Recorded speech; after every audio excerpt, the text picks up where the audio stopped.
Tonight, Gotham Academy takes the tried and true Scooby-Doo mystery method and just throws it out the window. New Suicide Squad decides to take its subtext and turn it into actual literal text, and all the better for it. And Red Hood and Arsenal dig up the corpse of Ann Nocenti's Catwoman run, and I'm just gonna go ahead and stab my eyes out now. All that and more tonight on the Not-So-New 52.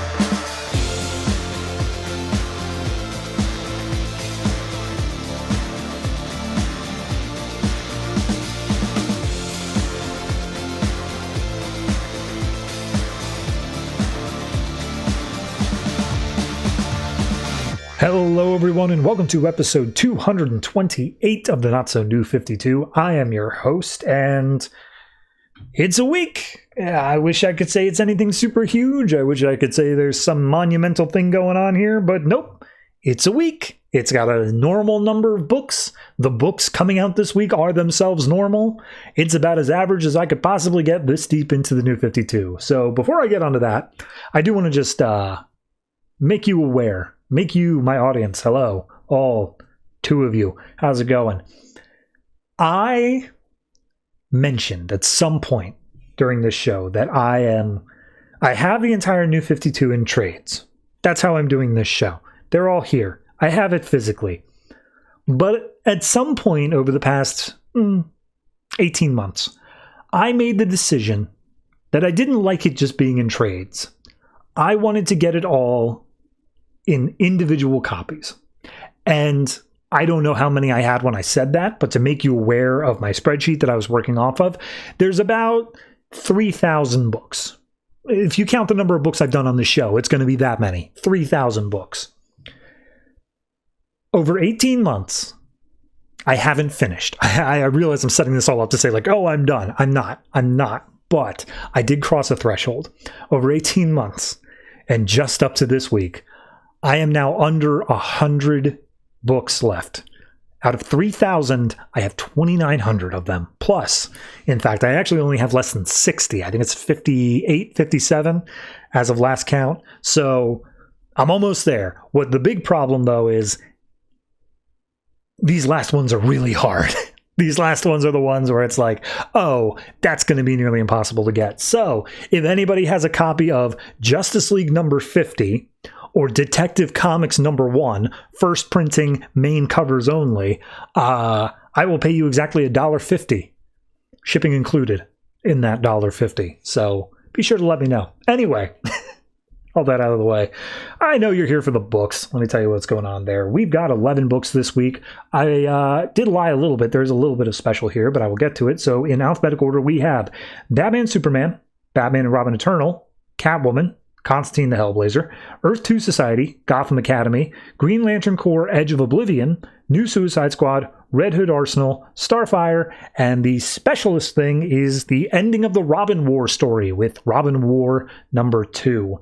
Other stuff of note on there is Tom Taylor has officially taken over Batman, Superman, and Green Lantern Corps Edge of Oblivion. That's actually a new miniseries, but it's picking up after Cullen Bunn's last miniseries of Lost Army. So be sure to know all of that stuff. And then pretty much everything else is starting new arcs as well. The biggest thing is Gotham Academy. For anyone who's been keeping up with that book, which I know is not many of you, they're doing a weird thing. I don't want to spoil it, but if you've been enjoying the book up until now, it might test you a little bit. So be sure to stay tuned for that. But beyond that, I have meandered and wobbled and talked about my own personal life for far too long. Let's talk about a book.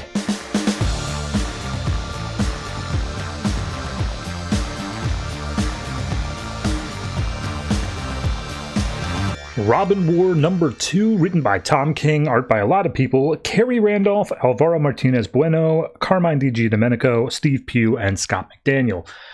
In the last part of this, it turned out that Damian had joined the Court of Owls in order to fulfill whatever plan they had or whatever, and then Grayson went to go visit them in order to suss out what was going on. So this issue opens up with one of the other We Are Robin kids named Taylor, and he says, I'm not Robin. And then we see that he's been around the whole time throughout this entire event in the background. He's jumping around, screaming, We Are Robin. He's super up for it.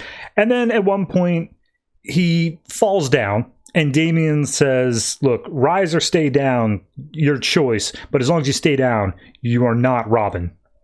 And then we see the rest of the event play out, all the stuff with Red Hood, Tim Drake, like standing up, delivering speeches.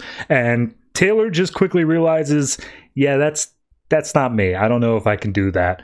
And we see him at home just playing video games as his mom is chewing him out for wherever he's been for the last few days. So we cut over back to Gotham Academy, which is where we left off. And Damien's surrounded by a bunch of what we find out are elite Talons. And Tim and Jason are like, what's going on, man? What are you doing? He's like, you have no idea what's up, what I've done in order to have to save you. And so we see that the Robins are all surrounded, and Duke ends up stepping forward just like, I think I get it. I think I understand what one of us had to join them and you volunteered here. So what, you're the bad guy now? And you're telling us all to just leave and let the bad guys win? And he's like, yeah, go home or I'll make you. And he's like, fine, make me. And Damien just punches him in the face and tells everyone like, the war's over. I fixed it. Go home. And at that point, Jason and Tim are like, all right, well, you're surrounded by a bunch of giant Talons, so we're going to go ahead and say the war's just starting.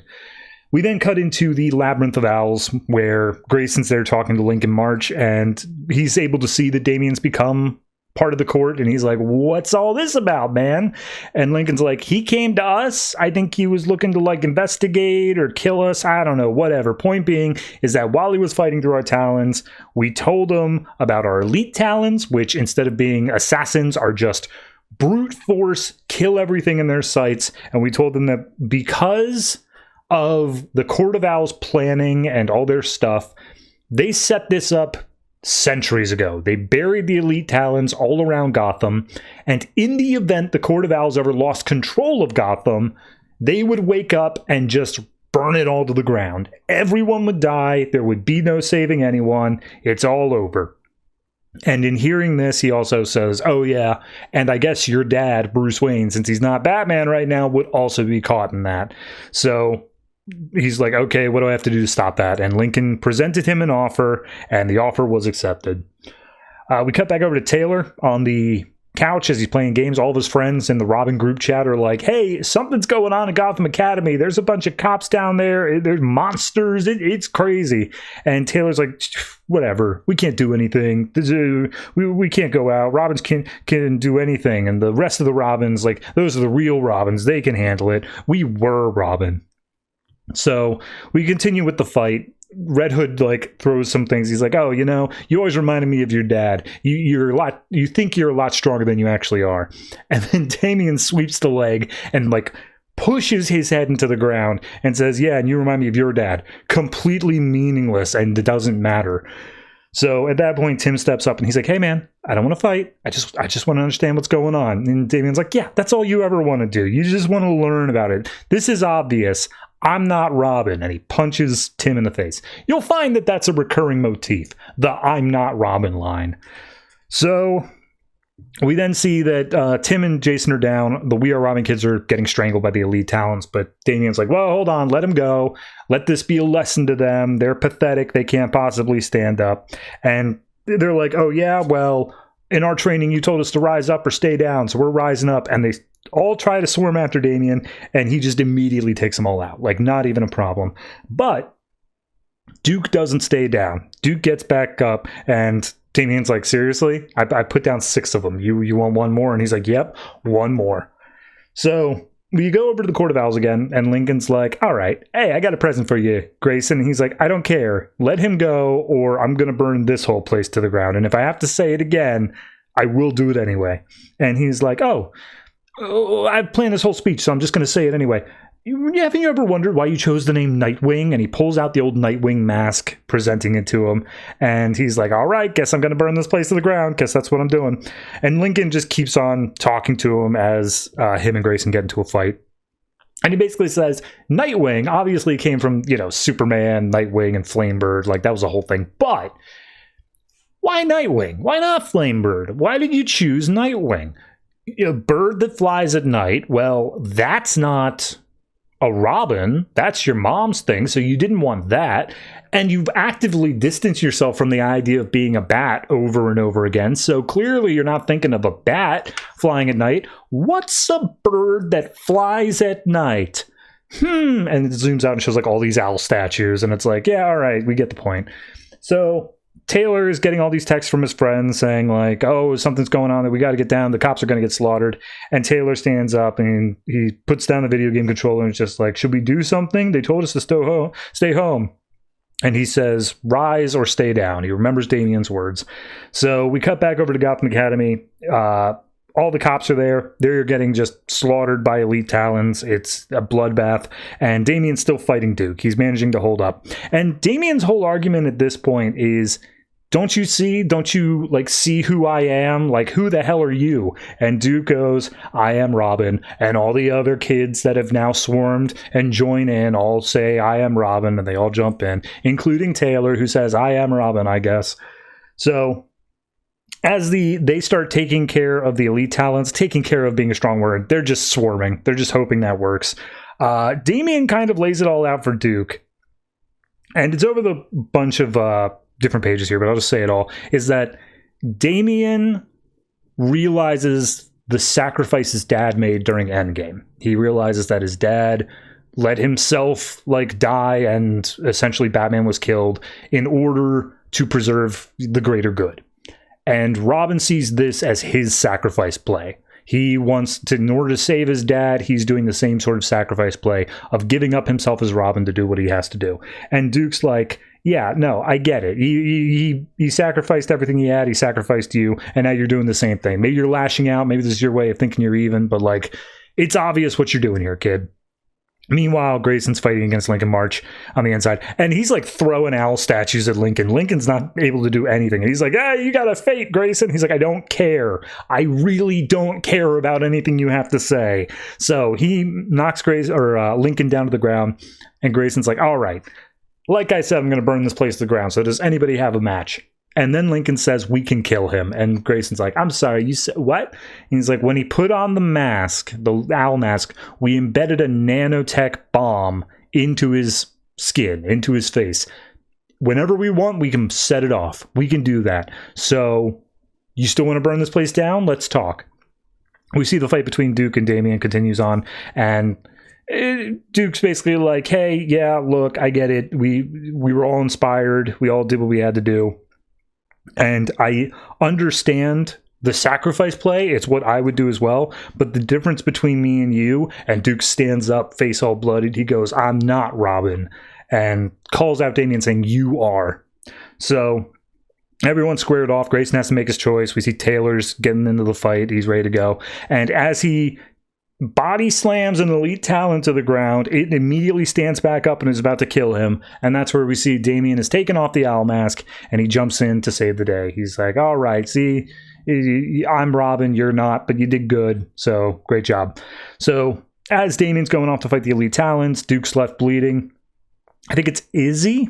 I could be wrong. One of the other Robins comes in and tries to comfort him, and he's like, I almost couldn't do it, man. I really didn't have another plan out here. I am hurting bad. And she's like, it's fine. We did it. We're doing it. We're doing it. So we see all the aftermath as Lincoln March is talking to Grayson, basically saying, yeah, this was our whole plan. Our entire plan was we were going to have one little snowball incident of a Robin committing a crime. It would allow for all these laws to happen. All these kids would start getting persecuted. The original Robin would come in because he would feel responsible for these kids. And then it would just be as simple as planting some traps, laying some groundwork in order to get him to join us. And we were just going to get one of the other dumbass Robins from later down the line to join in on us. So that's the plan. It worked to a T. And now you're here and you have to make an impossible choice. So you have to accept the offer. All you have to do is say the words. So we don't see what happens, but like I said, it's the aftermath. They took care of all the stuff. People, for the most part, lived over at Gotham Academy. And we're back in the Batcave where Tim, Damien, and Jason are all talking to Dick. And they're like, hey, man, where were you? He was like, oh, I was getting evidence to take down the councilwoman. She says it was all to get into the Court of Owls, which is true, but nobody else believes in the Court of Owls, so therefore she's just a crazy person. And he's like, all right, so we all ready to get back out there? Like, there's still a lot of cleaning up to do. And they're like, dude, you got us like locked in cages. You lied to us. You locked us. Like, no, we're not okay. This is what you expect us to jump at. Why would we do that? And Grayson says, because you did it for Batman, and I did it for him, and I do it for all of you. We then cut over to a cemetery for the kid who died, the one who started everything off here, Travis, and Duke and the rest of the We Are Robin kids are there, and they're like, we didn't even know he died. That, and all the chaos of everything else, we didn't realize that happened. We can't do this. Like, this is too much. Like, we're eager when we should be scared. We're scared when we should be eager. We're not ready for this. We are not Robin. And we see him walking home at night, and Damian jumps down out of the fire escape after Duke calls him out. Says, like, I know you're up there, man. He's like, fine, whatever, hi. He's like, hey, I'm going to see a movie. You want to join along? And Damian's like, I don't see movies. Okay, I might, but I don't eat popcorn. He's like, yeah, all right, whatever. And then we get the final reveal, which is the Court of Owls is not just a Gotham-based place. Of course it isn't. They have representatives in Beijing and Hong Kong and New York and all these places on little monitors that this main owl guy is talking. He's like, yes, we've done it. We did the plan. It worked well. Huzzah, hooray. So now Dick Grayson, say the magic words. And Dick has the mask on, and he puts it on and says, I'm not Robin. And they say, welcome, Grayson, to the Parliament of Owls. Ho, ho, ho. The court is dead, and or just the smaller bit. The Parliament, that's where it's at. I like the theming. The whole thing of, like, we're not Robin. Like, the first issue opened up with all the things saying, we are Robin, I am Robin, all this stuff. And then coming back on this, of all these people disavowing the title, saying we're not Robin, but also still owning up to it in a lot of ways. So, I like it. The theming is solid. I like the pacing of it as well. My issue comes down to, Batman and Robin Eternal going on at the same time really kind of muddied the waters of this. It feels like, the two events cannot coexist with each other. That's not this book's fault. It's not Eternal's fault, but it's like editorial's fault. And secondly, the ending of this, and particularly how it says, check out what happens with Grayson over in Grayson, makes it feel less like an event, less like a thing of, hey, let's give Robin the 3 cheers hello or whatever, and more like, oh, we just want to shake up the status quo here real quick. We just want to do something to mess things up and then take care of it over in other books.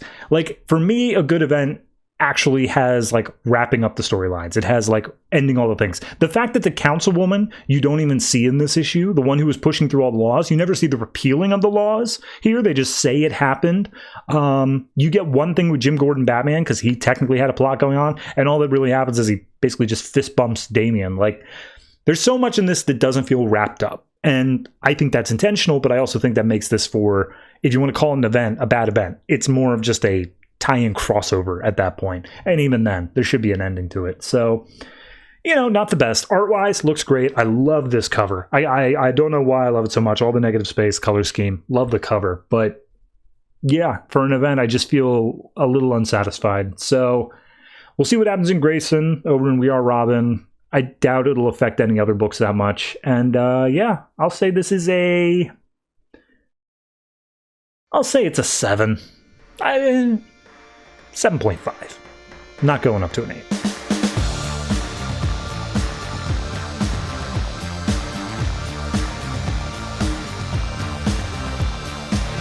Green Lantern Corps Edge of Oblivion #1, written by Tom Taylor, art by Ethan Van Sciver. So, previous miniseries that I believe was Cullen Bunn, Lost Army, Green Lantern Corps discovered that they are lost in the previous universe before our universe, which was established in Venditti's run, and it's right on the verge of dying. It's about to do so, and all the Green Lanterns are kind of scrambling, trying to figure out how to get out. So this issue picks up with Mogo. All of the remaining Green Lantern members have kind of coalesced. They've gotten onto Mogo, and they're trying to figure out what to do. But it's not going well because Bidge, the chipmunk Green Lantern, is just screaming obscenities. He's yelling out, and guys like, this is hilarious. This is the funniest thing I've ever seen. But yeah, they're basically all kind of angry because they aren't exactly sure how to be moving forward. They don't want to leave other Green Lantern Corps members behind, but they have no way to go out and do that. All the stars are dying out, and they've been doing this for 6 months, and there's been like zero forward progress. So as they're talking about this stuff, they say like, well, we can't search the whole universe. How do we bring the Green Lanterns to us? And we see one of them, Graf Torin. He's meditating, talking to Mogo, and Mogo's like, oh, okay, I know what to do. And then Mogo just starts glowing bright, like huge green light in the sky, enough to be a very visible star against the perfectly black background. And we see there are a bunch of Green Lantern members who are flying through space, and they're like, oh, hey, neat. There it is. Let's head over to it. Let's go. And they say, oh, hey, so Mogo's like, something's coming this way. And it's like, oh, cool. Is it Green Lanterns? He's like, no, it's like 5 times the size of me, and it's coming in hot. And then Kilowog's like, oh god, turn the light out. It's like, too late, it's on its way, it's collision course. So all the Green Lanterns fly up into space around Mogo. They put up a giant construct of a shield, and they stop this huge planetoid asteroid thing dead in its tracks. But the shield keeps on cracking, and they're like, what the hell is happening?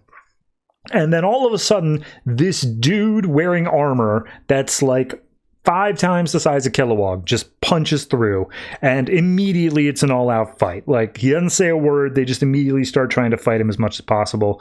However, before they can do anything, a hand from another being equal size comes in, grabs the fist, and says, Dismas, cut it out. And we meet Osiris. I don't know, Osiris, sure.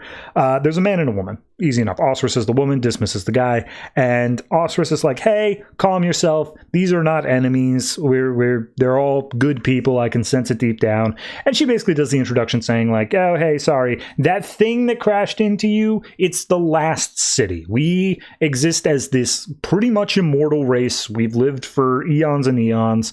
And we, realizing the universe was going to end, have gone around and tried to pick up as many people from as many cultures as we can and put them all in the last city, which is this planet-sized city we bring around. We're trying to figure out how to escape this universe because, like, yeah, that's a problem. And we're thinking that you are doing the same. You've got this incredible power of the Green Lantern rings. What do you say we work out together? Can we do that? And everyone's like, oh, yeah, no, that sounds fun. Except for Salak, who's like, we need to talk about that first. So everyone goes off to the side, and pretty much everyone's in the same boat of like, no, of course we're going to help. It's an entire planet of people that are going to be lost in this universe. However, Salak and notably Guy are both on the same page here of saying, okay, we need to think about this, which is, they were supposed to die with this universe. If we find a way out, which we should still be working towards, we shouldn't include them because it'd be like bringing in a bunch of invasive species or viruses or God knows what into our universe, and God only knows what that would do. And Guy backs up Salak. Salak actually is impressed with one of Guy's analogies, which he takes very much to heart, until Kilowog comes in and says, okay, I'm the last one on my planet. I know what it feels like to lose everything. These people are coming with us. And if you try to use logic over emotion one more time, I'm going to rip the logic out of you. And Guy's like, okay, so we're bringing them with. So they go down into the planet, and Dismas and Oris are like, all right, we're just going to introduce you. We're just going to let all the people come in. So they say, hey, we know things suck. We're still looking for a way out, but we got some new friends. Check out the Green Lantern Corps. As they're introducing themselves and basically saying, well, we'll help you out, whatever, we see some shady hooded figures in the background saying, yes, we're going to have to take out them. They could be a problem to our plans themselves. And they say how formidable they look, but one of them steps forward and says, oh, I have faced the formidable before, and yet I remain. So, last little bit here is Muck, the fish Green Lantern, is flying around the city because a lot of the Green Lantern Corps is going off to investigate ways to escape the universe, but some of them are hanging around here just to help with general policing and helping out in this giant culture. And someone screams. Muck goes down to investigate when all of a sudden he's caught up in some spiked vines that wrap around his neck. He calls for help, but immediately something super fast cuts off his hand. He loses his Green Lantern construct. He immediately loses his translator. The Ring thinks that he's dead, and almost immediately he is, because we see that as the vines come off of him, he's a skeleton, or at least a very dried out fish. And that's the issue. That's literally where it cuts off there. So, two things, one of which is more important than the other. The unimportant thing is I don't feel like we've set up the threat of the miniseries. Like, let me be more clear with that. If this were the status quo of the Green Lantern Corps, where it is just going to be an ongoing thing of like, okay, they're stuck in this other universe and we're just going to have little biddies where they go on, I'd be okay with it. But at this point, they know that we're going into Rebirth, and I kind of feel like we should have, if anything, they shouldn't have made the last one a miniseries, but saying that they still have to, I don't feel like I've properly established the stakes here. The thing that bothers me even more about it, and this is majorly important for me at least, is Guy Gardner in the previous miniseries specifically called out John for repeatedly saying these guys, like, they're from the previous universe, we just have to let them die. Like, that's the thing. And Guy says, screw that, that's not okay. And now he's the only one that's rooting for it? Did we read the previous miniseries? And that's kind of where the first point comes as well. Is I don't feel like this really is a continuation. This feels like the setting is there, but no one actually read the book. And fine, all right, if you don't want to read the book, you don't want to read the book, but it just feels weird. Beyond that, I mean, it's okay. I don't want to really comment on the art. So I'm just going to say, I'll say 7. It feels like it should be higher than that, but it's a lot of little things. And I'm hoping that it picks up a lot more before we get to, like, issue 5. I don't want that to be a thing where all of a sudden it's like, now the big stuff happens. Like, no, let me enjoy some stuff before that happens.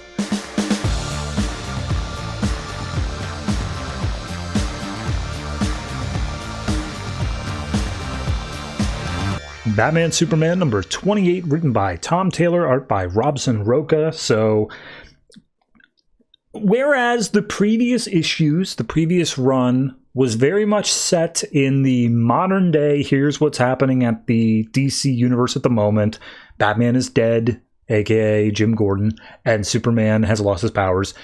Tom Taylor's run, as far as I can tell right now, is just set in the ethereal, whenever. So we open up in a lunar space station above the moon, where an astronaut's gone out, is doing a spacewalk, and immediately something happens. Something is coming to attack the ship or runs into the moon, and we see that it causes the tethers and all the stuff connecting the commander who's out on the spacewalk to the ship gets severed. She goes flying out, and some shrapnel hits her helmet and it starts to fracture. And all of Houston or whoever's freaking out saying like, oh, we can get this. Commander, can you hear us? And it's just, shut up. I need you to send a message to my little girl. Tell her to never stop exploring. And I'm sorry I didn't have more time. And she kind of resigns herself to the fate. And then all of a sudden, heat vision beams come in and heal up the cracks, and we see Superman's there, and he grabs the woman, brings her into the place, and she's like, oh, okay, never mind on that message.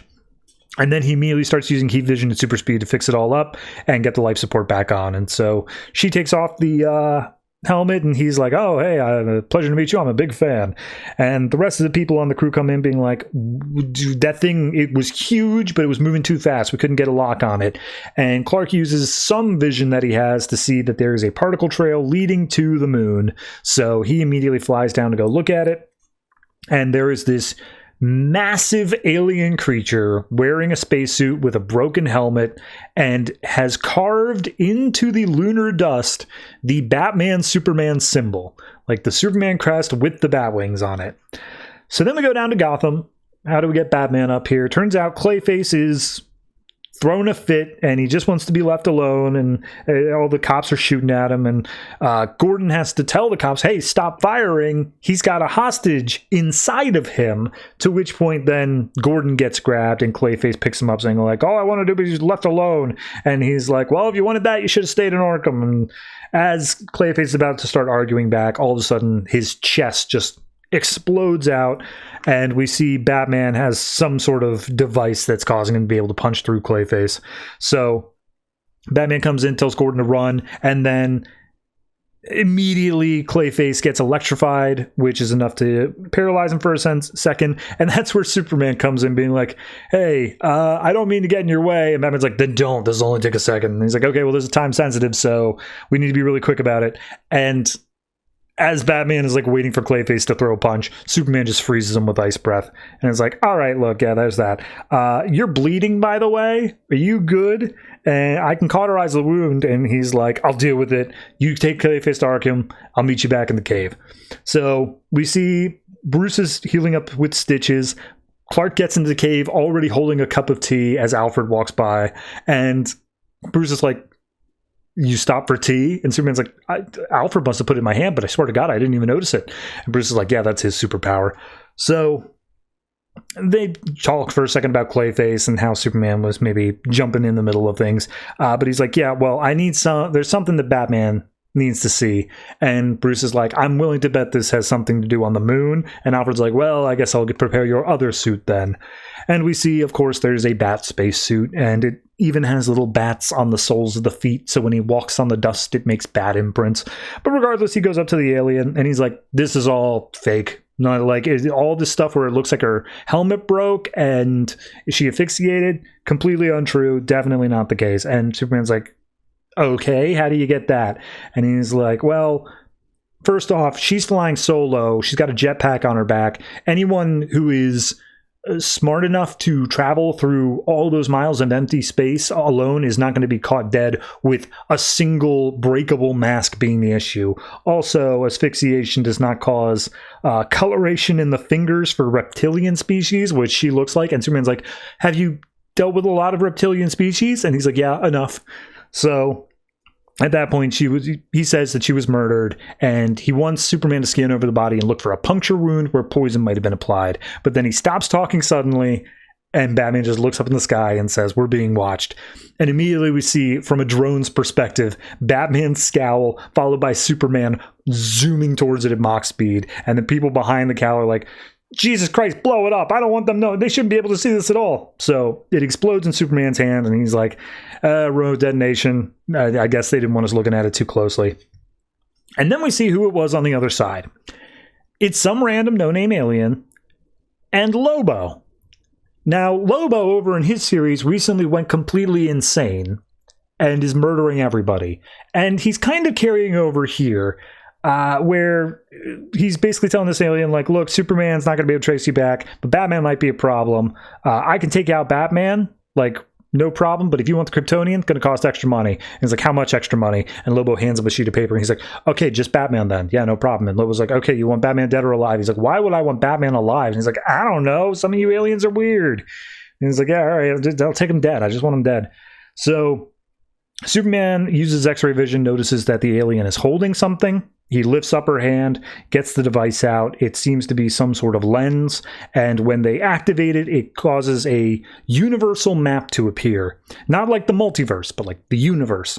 And it's all writing in Kryptonian, to which Batman and Superman point out, like, this is sections of space that are supposed to be empty, and yet all of this stuff is written in here, and it's written in Kryptonian. So, like, what does that mean? And specifically, there's one big bright spot, and he points to it, and he says, she came across something that really shouldn't be there. And he's like, oh, is it something from Krypton? And Superman says, no, not something, someone. It's Lobo. No. Okay. I like the start of it. This is kind of the stuff that I was feeling I wasn't getting with the Batman Superman run with Gordon's Batman, where we're so beholden to the continuity that we can't do anything. Like, Batman has his books, Superman has like 3 books. Batman Superman kind of just has to tread water. It can't do anything. It can't mess up the status quo. And this, same thing, but it's not locked into continuity. It's somewhere, vague, anywhere. It's after Lobo went crazy. That's about all we got, but it's just somewhere in that kind of void, and that's good. I like that. That is a good place to have your story placed. So yeah, it's a good start to it. I'm looking forward to seeing exactly how we're gonna tune this one out. It does seem to be the final stuff going into Rebirth. We're gonna get right up to the end there. I will say, I'll say this again by the time we hit the end of the show, but the trade paperback version of this has 2 or 3 unpublished issues that just never actually saw individual copies. I will be covering those as well, so we'll get to that. But yeah, I think this one, I'd say it's brushing up on the 8. I'll give it the 8 just because I'm excited for the new storylines. I'm excited to see where we can do. I don't feel like I'm so locked into continuity where I'm not going to enjoy myself. So yeah, I'm excited.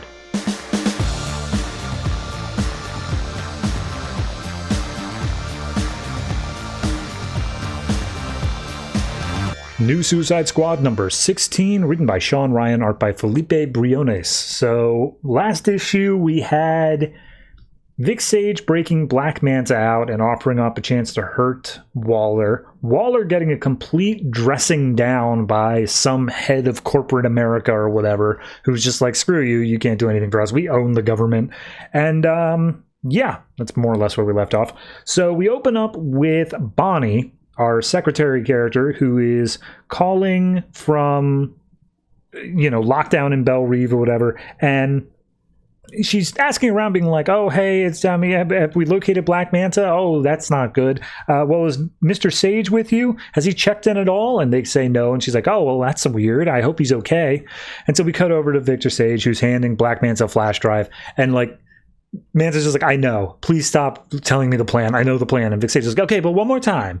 You're going to take this. This has all the info on this place, its purpose, Task Force X, everything to do with Amanda Waller. And you're going to give it to Cavalry Corporation, and they will leak it to the press. And Manta's like, okay. And you're sure that's going to hurt Waller? And it's like, oh, yeah, there's video on there that shows her ramming my head into a desk and yelling at me. We're going to construct this whole story on how I wanted to talk out about the injustices done here and all the felonies, but I was intimidated not to. And she's going to be absolutely humiliated and thrown under the bus for everything that happened here. So, and then I get a fancy new job at Cavalry. Yeehaw. And then Bonnie walks in, and she's like, oh, my God. What are you saying, Mr. Sage? And Manta's like, okay, this is a problem. And Vic goes over just being like, hey, Bonnie, it's cool. I'm doing the right thing. This is all right. And Manta's like, we got to go, man. He's like, okay, hold on. Bonnie, you can join me. You can come with me. I need to know I can trust you, though, Bonnie, okay? And Bonnie's like, but this isn't right. And he's like, okay, all right, Bonnie, that's fine. Okay, I'm sorry. And then he shoots her. So he hands the gun off to Manta, and he's like, look, you got to take the gun. I can't be found with it. You get going. I'll keep security off your trail. And then all of a sudden, Amanda Waller's voice just booms in over the intercom, saying like, Vic Sage, you dick, get out here. So turns out she brought along the entirety of the FBI raid squad, along with Boomerang Harley and Deadshot. And they're like, I'm outside with the FBI. We have evidence of your crimes, and you were planning to betray the United States. Either surrender along with Black Manta, or we're going to take you. You got 5 minutes. And Manta immediately pissed, is attacking Sage like, I knew I shouldn't have trusted for you to know what you were doing. You're an idiot. And Sage is like, hold on. We're not done yet. I can get us out of here. We just need a big enough distraction. I'm going to make it something that she can't ignore. And Manta's like, she's going to see through it, man. And he's like, I know something. And so he unlocks all the cell doors in Belle Reve. And Amanda's like, okay, I see what he's doing. He thinks that he's smarter than me. This is a distraction. FBI guys, you handle all the inmates escaping. My crew, Suicide Squad, we're going in. We're stopping Vic Sage. So we get a few panels of them just marching through all the madness, nothing slowing them down, and they get to the room in the back galley where Vic's trying to open up a vent, and Amanda has a gun pulled on, is just like, hey, Vic. He's like, son of a bitch. So Manta comes in, and he's like, screw this, I'm gonna kill you myself. So Waller sends in the Suicide Squad while she goes over to get Vic, and Vic's just crawling around on his hands and knees trying to find a way out, and he's just like, oh, I should have known this is where I would eventually find you. Only thing I want to hear out of you right now, though, was pain. Meanwhile, Manta is making quick work of all the Suicide Squad. So first he fires a harpoon in Deadshot's shoulder, and he's like, you're broken, one-trick pony, and then Harley tries to attack and just being like, speaking of broken, you're the worst kind of psychopath because you're still on this thing that you want to change. The worst type of psychopath is the type that thinks that they can stop being a psychopath. So he blasts her away. And then Boomerang like yells as he's diving from above, like, coming at ya, Manta. And Manta just turns around and punches him in the face, saying like, and if you ever learn to shut up for more than 5 seconds, Boomerang, you might actually be able to do something with your worthless life. You're pathetic and not worth my time. So Waller, meanwhile, is dressing down Sage, doing the exact same stuff, saying like, you don't think, you just react, you throw tantrums, you're a child pretending to be an adult. And Manta comes up and grabs Waller and says, and you're just a bitch. So he starts laying into Waller, throwing some heavy punches, saying like, you lied to me, everyone lies to me, I'm fed up with this world. And Deadshot manages to come to his senses, sit up long enough to get his wrist cannon aimed, and he shoots straight through the forearm of Manta, which takes him out of commission. He's no longer able to throw punches. Meanwhile, as Waller goes over to deal with Sage, starts dragging him out of the place, Boomerang gets up and like steps on Manta's wrist. And he's like, oh, I'm sorry, does that hurt? And he shoves a boomerang into the hole. And he's like, I've been looking forward to this since the Middle East. I hate you, Manta. You are humorless, insufferable, and you're always going to be miserable because you think the world owes you something, but it doesn't. The world just takes, and you need to get used to it. So the FBI comes in, they've put away all the people into the cells, no problem. And she's like, awesome, great. So Vic Sage, we got him taken care of over there. Go ahead and put Black Manta and the rest of the team back in their cells. And they're like, what? Literally the whole deal was that we were going to be set free. And she's like, you honestly thought that was true? You guys are murderers. No, go back to your cells. So as they start going away, they're yelling, and she's like, all right, look, I gotta go. I gotta make some phone calls and all this. Can someone point me to where Bonnie is? And then we get the funeral of Bonnie, and Amanda's standing off to the side watching as she has 2 kids and a loving husband, and they're all mourning at her grave. So she walks away sad and alone now. And then we get one last conversation between Waller and Deadshot. Deadshot's nursing his busted up hand now, and just like, yeah, you know, we didn't kill you because you said that if you died, we died. And she's like, you didn't honestly believe that, did you? Like, I was just running on the fly. And he's like, yeah, I only believed it about as much as I thought that we were actually getting out of here. And she's like, okay, well then why did you save me? Why did you shot Manta? You could have let him kill me. It wouldn't have made any difference to you. And he's like, look, I had this crazy dream where I was missing my arm and everyone forgot about us down here. But then you showed up and said that we had one last mission, and I don't remember too many of the other details, but I remember it made me feel useful. I don't have any other skills. This is what I do. This is what I'm good at. So, like, you know, is that really such a bad thing? But I realize the same is true for you. This is what you're good at. This is your one thing. Like, there's nothing more that you can do around there. If you like were killed or whatever, like, yeah, okay, someone else might fill in, but this is the one thing you can do well. So like, why not, you know? And we see all the other members of Suicide Squad have gone back to doing their things. Harley May is a bit more broken or something. She's got a little blood smear on her mirror that makes it look like she's smiling, but everyone else is just doing the same stuff, including Parasite, who I forgot was a part of this book.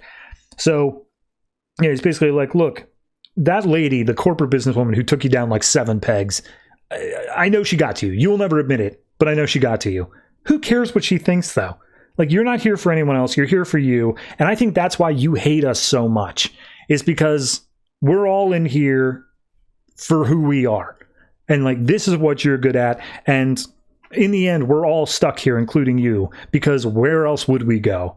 And then it says the title of the issue, which was Freedom, but tis.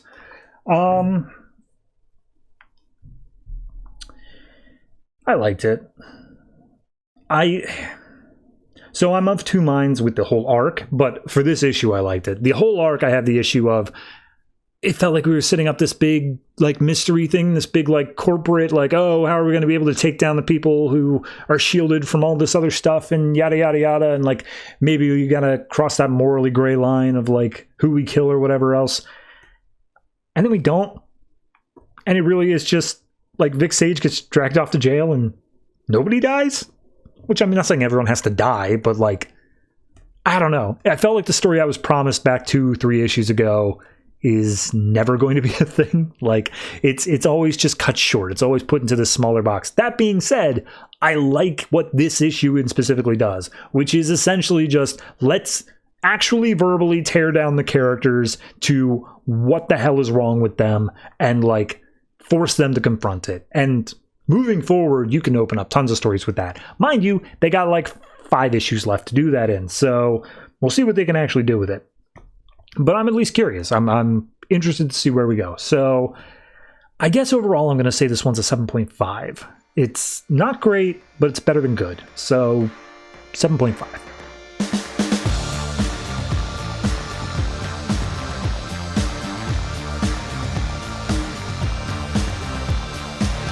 Gotham Academy number 14, written by Brendan Fletcher, art by Adam Archer. The question marks are because we are beginning a new thing in Gotham Academy, and I don't know how long it'll last, where we're doing the yearbook issues. And what that means is that we are essentially doing a framing device, which is Brendan Fletcher and Adam Archer, to tell shorter little cut-up narratives of different people at Gotham Academy, different events, stuff like that. And it's all done in different art styles, different writers. So yeah, I'll let you know each of those as we get to them. But we open up with the interstitial setting it up where Maps is looking all depressed and Olive's like, oh, hey, what's up? Are you pitching another club? And she just sighs. And Olive's like, oh, well, is this about you being upset? Is this about the whole thing with Robin War and how I gave up our Robin roommate to the police? Because you got to understand it was important. And she's like, no, I'm over that. It's fine. I was just trying to pitch yearbook club, but people up top in administration said that I've pitched too many clubs and I already have all these great stories that I wanted to put in there and I'm just depressed. And Olive's like, okay, come with me. So leads her into Olive's bedroom and reaches under her bed and says, I was going to give you this when we leave for the holidays, but now seems like a perfect time. And she pulls out a big scrapbook that Maps, it's got her name plastered on it, and she's like, oh my god, you got this for me? And it's like, yeah, now you can make your own yearbook, and you can fill it with the stuff that you can't like put into an actual yearbook because we go on all these kooky adventures. For instance, remember when Colton and Eric got into trouble on Prank Week? And then we get the story by Derek Friedolfs and art by Dustin Nguyen, where apparently in the fall semester there's a prank week and everyone is on the docket to be attacked, and Colton and Eric, who, if you don't remember Eric, don't worry about it, are trying to break into Dr. Langstrom's lab in order to find anything honestly used for pranks, but they're looking for like a sheep or something. They're like, oh yeah, we can find some animals to release out on campus. It'll be great. So Eric's freaking out because there's all these bats everywhere, of course. And as they find a pen that seems to be able to hold a sheep, we cut to them sprinting out of the lab as fast as possible, and we see that the sheep is actually a ram, and it's actually a genetically modified carnivorous ram that immediately starts chasing after both of them and bites off Colton's backpack. So they go through a wooden door and it just plows right through the wooden door. They're like, okay, all right, let's keep going. They jump out a window and try to climb up a cobblestone wall. And he's like, oh, hey, yeah, goats can't climb walls. That's perfectly fine.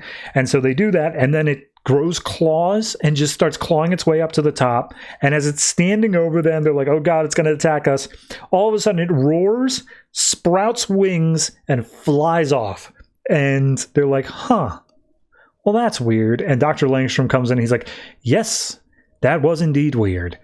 And so then we cut over to Langstrom talking to Hammer, and he's like, oh, hey, you wanted to talk to me, Headmaster? And he's just like, yeah, hey, when we hired you here, we were hoping you wouldn't do mad science stuff. And he's like, oh, no, it's entirely understandable. I apologize.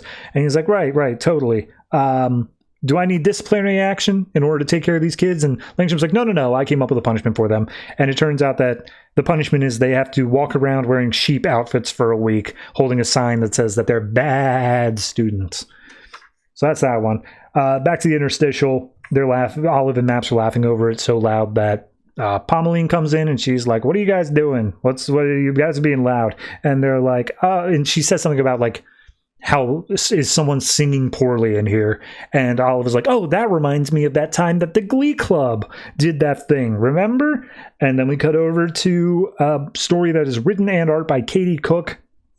And it's very cartoony.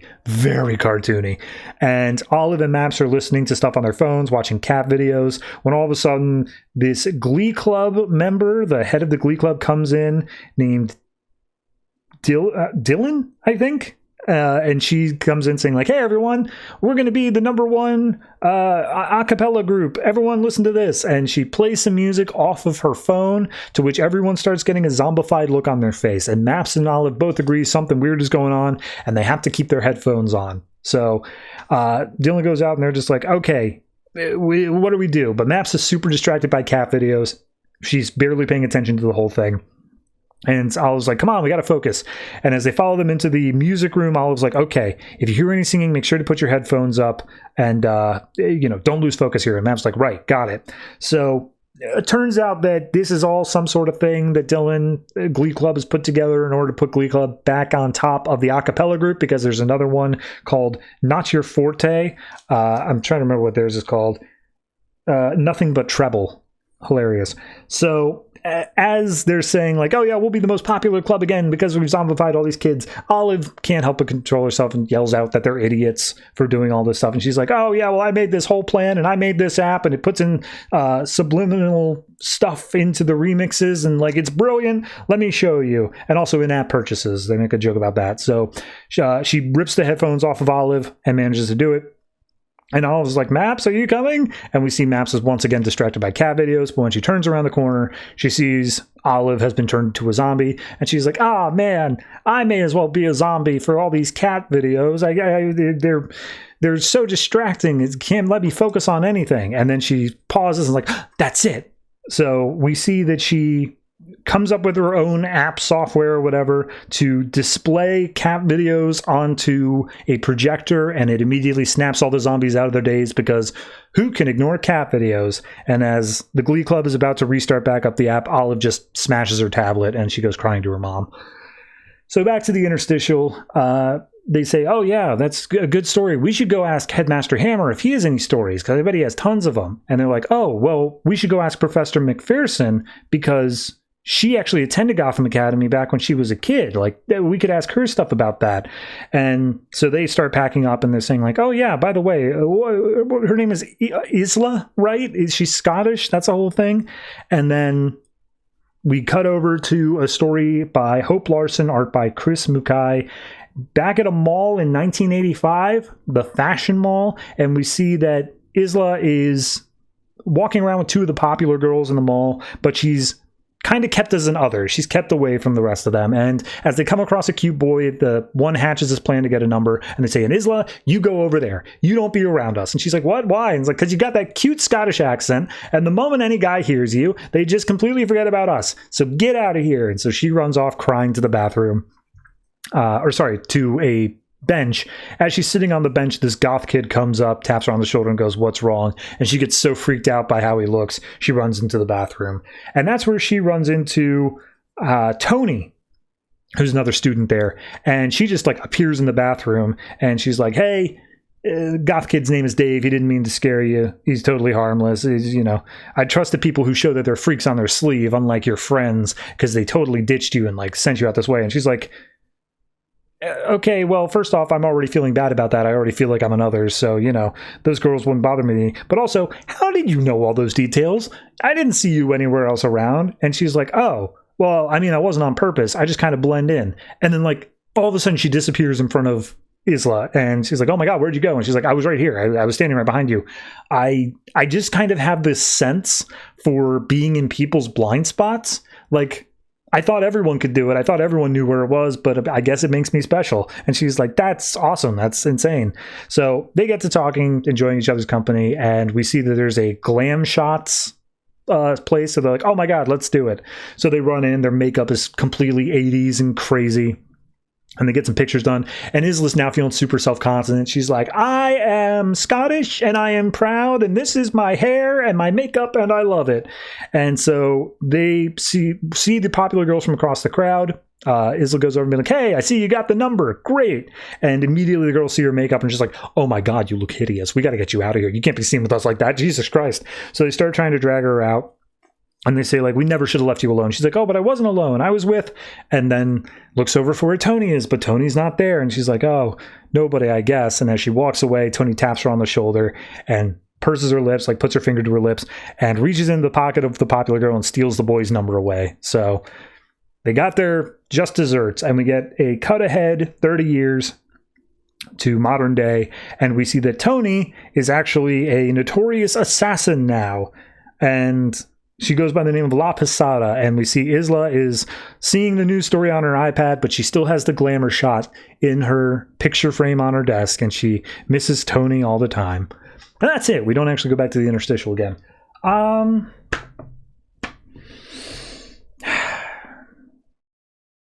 one hand, I like the character. They've done enough character building that I like the characters enough that I think that this could work. I think that there is, changing up the art styles. It makes it fresh. It makes it look fine. Not every issue is going to be to everyone's liking. If you don't like cartoony stuff, you're going to hate this one. Then again, you probably hate the series as a whole. In terms of, do I think this is better than like the mystery Scooby-Doo book that they were previous to this? I don't think so. I think I prefer that. It's a fine line. Everyone's going to want different things. But me personally, I don't think that switching to this is better than having the mystery setting that you had before, especially as we were building up to all the cool stuff of like Calamity and all that other thing. So I'm a little bit disappointed, but the issue itself is fine. The issue itself is good. So I guess I'll say that it probably gets to... it's hard to rate this with it being so haphazard. I'll put it at a 7. It's good. I hesitate to say great until I really find a story that vibes with me, but it's all of them are very well done, to say the least.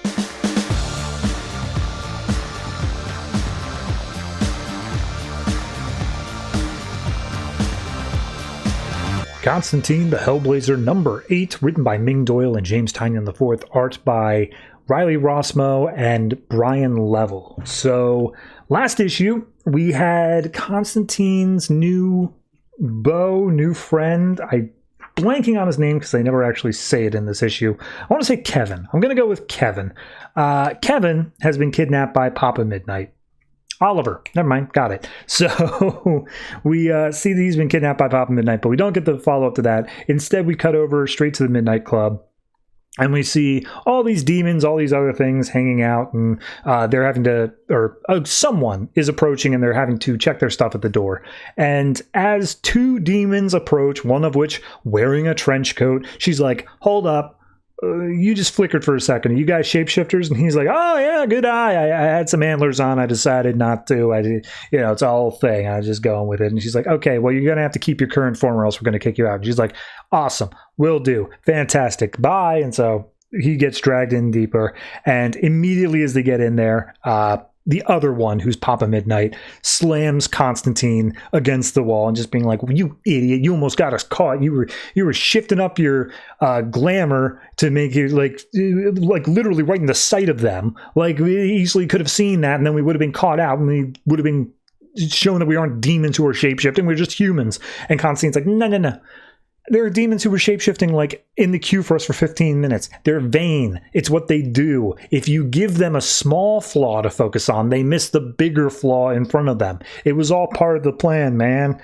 So at that point, we we explain what the Midnight Club is first, where when Constantine first got to New York, he was jumped in the middle of his sleep by 3 men with their mouths sewn shut, and they blew a powder into his face, and then all of a sudden he woke up in the Midnight Club, which is in the heart of darkness of New York City. It's where all of the magical underworld stuff gets funneled through, and it was all thanks to Papa Midnight, who built it all from the ground up. So then we cut back to 2 hours earlier. Papa Midnight has captured Oliver and has a sword to his throat, and Constantine's just laughing. He's like, oh my god, I can't believe this. How desperate do you have to be to come to me for help? I want to take a picture. I want to savor this forever. He's like, do I need to remind you? I've got your boyfriend here. I a knife through his throat. And he's like, what do you mean? Wait, there's no stakes here. You just said that you need me. If you need me, you're not going to do anything to him. So yeah, I'm not going to, like, whatever. Who cares? And Palmiotti like, hey, no. You take this seriously. I demand respect. And he's like, look, you just gave me all the details. You wanted to double your income. You didn't want to deal with any taxes. So you turned to the biggest money guy down in the underworld, Mr. Rumor. And you didn't think for a second that he was going to double cross you. And with his name on the paperwork, that he wasn't going to just push you out entirely. You have nothing. You are broke. You have no power to your name whatsoever. I'm not going to help you. I'm going to take him and leave now. And Papa Midnight's like, all right, I guess we do it this way then.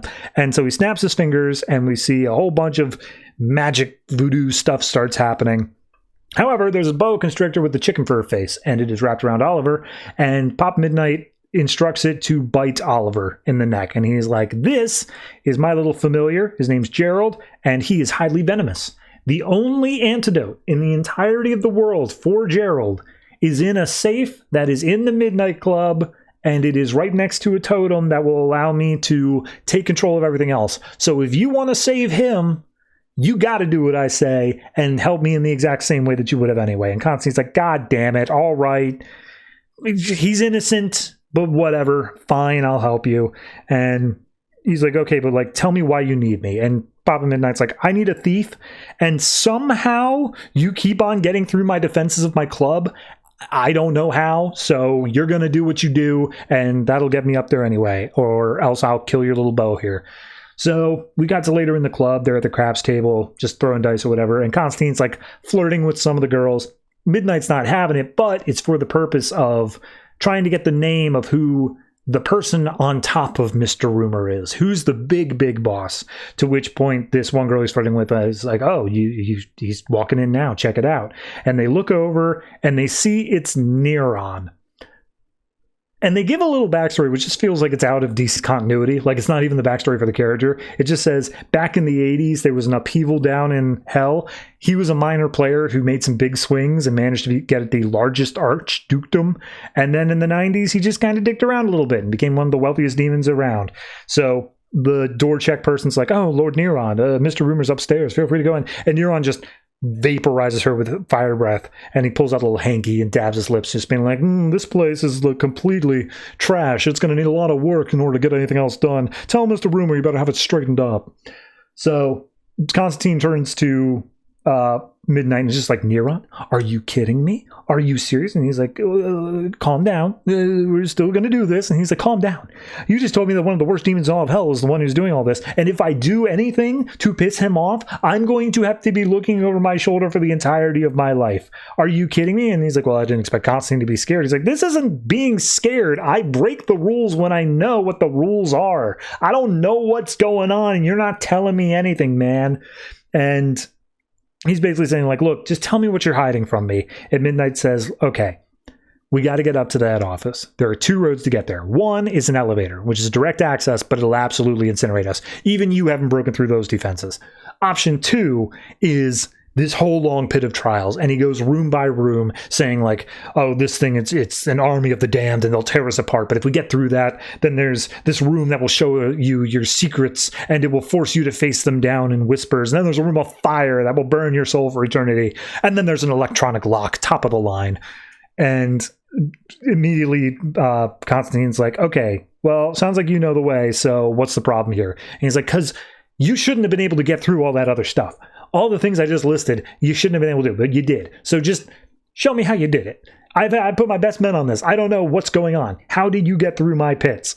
And Constantine just walks over to a wall saying, like, dude, the same thing I told you about before. The misdirects. You were a magician at one point, right? Like, it's all about the misdirects. You set up all those pits and stuff like that. And then he pulls out a knife and just cuts into a wall. And it's like, there's a stairway right here. And he starts walking through it, and Midnight's like, what? And he's like, yeah, you bought out this building, but you needed more space on the inside than was available, so you made a pocket dimension, and you overlaid it onto the building itself. But if you just cut through the pocket dimension, the regular building is still underneath. So yeah, I just walk up the stairs. That's it. And eventually they get up to a big golden door, and it's got a PH on the door, which I don't know what that stands for, but regardless, as Constantine's about to enter it, Midnight's like, no, don't. And he's like, why? What is this? This isn't the office. What is it? And all of a sudden it like transmorphs or whatever, and it turns it into a Hellgate. It is a portal directly to hell, totally open. It's the power source for the pocket dimension. And Constantine's like, okay, so let me get this straight. Neron, an Archduke of Hell, where usually it's a little bit hard to get out of hell, has bought a building that you have irresponsibly left a portal directly to hell in, effectively dooming the entire world. Do I have that right? And he's like, okay, when you say it like that, he's like, yeah, no, it's insanely dangerous. It's crazy. I can't believe you risk all of our lives like that.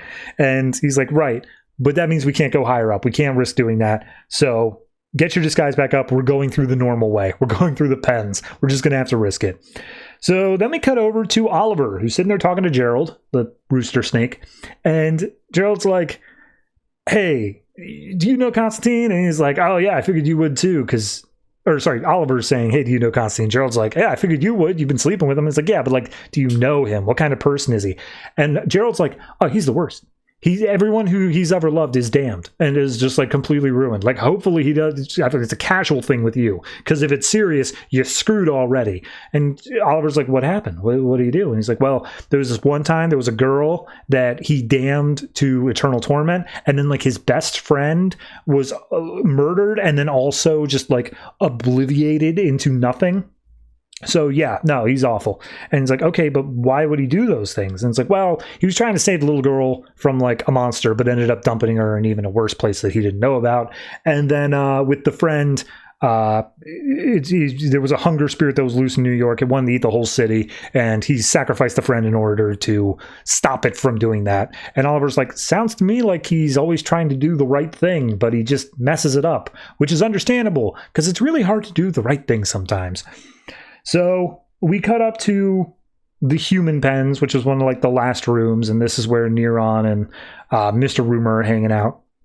And so as they get their way in there, Constantine and Midnight are still arguing, but Mr. Rumor is like, oh, Lord Neron, hey, we're eager to sign the deal and all that. Everything's going great. And he's like, Mr. Rumor, you've done a great job with this place. I love it. Looks great. We've got our top priorities here. Who's next? And then like we see the whole crowd erupts, because I guess this is a whole thing of just like striking deals with Neron. But two of the other demons call out Constantine and them, saying like, oh, hey, you two, are you shapeshifters? What's up? And they're like, yeah, we're shapeshifter. You know, I love what you did with this whole place. It's got good bones. And it's like, oh, yes, it's going to be one of the more reasons to come up from a trip from hell. And Mr. Rumor chimes in saying like, oh, yeah, it's going to be great. Isn't that right, Constantine? And then the glimmer just fades away. And Neron's like, who the hell are these guys? And Midnight and Constantine are stuck in between a whole horde of demons, including Neron. And Constantine's like, well, now we're definitely going to die. It's dense. It's a dense one. I like the humor. I like the moments of just like, oh, here's all these crazy things, and like, you're never going to get past it. And there's an electronic lock at the end. And then Constantine's just like, you got stairs, man. Did you forget about the stairs? I saw it coming. I knew Constantine would have a third way, but like, it's still funny. I think this does a good job of still balancing going through the previous arcs. It doesn't feel like it's just totally out of nowhere doing a thing. Because that's the other part of that I kind of failed to mention is all of the stuff that was happening with like the swamp thing and the magic going wonky is because of this. It's because of the hell portals, because Neron's been buying up property and all this stuff in New York. It's all part of a larger whole. And I think it does a solid job here of, while maybe not fully making me familiar with the character of Neron as he exists in DC continuity, it makes me familiar enough to get this story. And I think that's all that's really needed here. So yeah, I'll say this one, honestly, I'll give it an 8. It's funny enough, it gets me to that point, and I do really like the art. I think both Brian Level and Riley Rossmo do a fantastic job with the character work here. So kudos.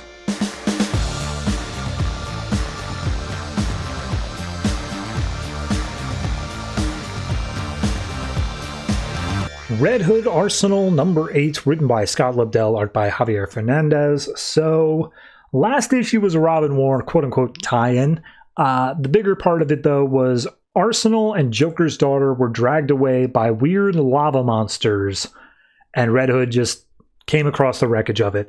But we open up this issue, Gotham City 1923, where there's some guy here named Erwin Warith, who is a hotshot federal agent, I guess is the what's it called? Not abolition. What is the thing without the alcohol? Whatever it is. Point being is it's that happening, and we see some gangsters have chained him up to a giant pole here in Gotham. And they've left his wife just sitting there. And it's like, oh, hey, well, if you're going to free me, at least like let my wife go. And they're like, your wife is free to go whenever. It's just you we care about. Like, she's hanging around because she loves you. And we see the gangsters drive away.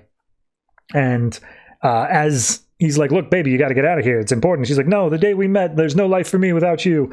And then a giant-ass flood just comes down the street. And we get the implication here that this was a scheduled thing, that Gotham City itself hated the fact that they had a part of their city called the Nethers. And so they just flooded it. And they said, we'll just build on top of it. It's whatever. No big deal. But like, there are skyscrapers here coming down. It's a whole thing. And it's all was apparently just a rumor. Like, it was a thing that eventually faded into obscurity. Is there actually a city underwater under Gotham? And it turns out, yes. And Red Hood is swimming through it. And he's like, this is like the Court of Owls. Like, people don't believe it. It's crazy down here. However, he believes Arsenal and Joker's daughter were pulled down in here. So he's trying to find out. And as he swims up to a shaft of light coming down, he sees that he comes out in a weird cathedral looking place that has a bunch of candles still lit. And he's like, oh, I'm not alone here. And immediately people start coming out from all directions saying like, hey, you don't belong here, get out, scram.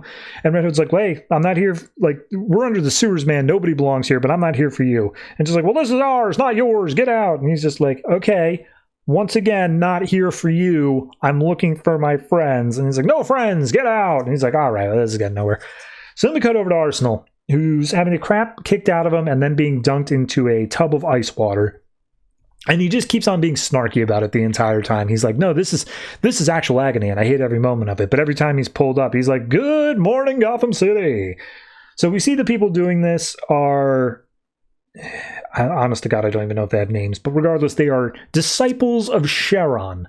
And they say like, oh, yes, Joker's daughter is a bitch. She, in her Villains Month entry, dethroned Sharon and took his place as leader of the Nethers. And then she just bailed. She just went up to the surface, and we resent her for that. And Arsenal's like, okay, I get it. I don't really like her either, but she's a friend of a friend, and so that makes her a friend of mine. So tell me where she is, or I'm going to kick both your asses. And they're like, we chained you up, man. You can't do anything. He's like, want to bet?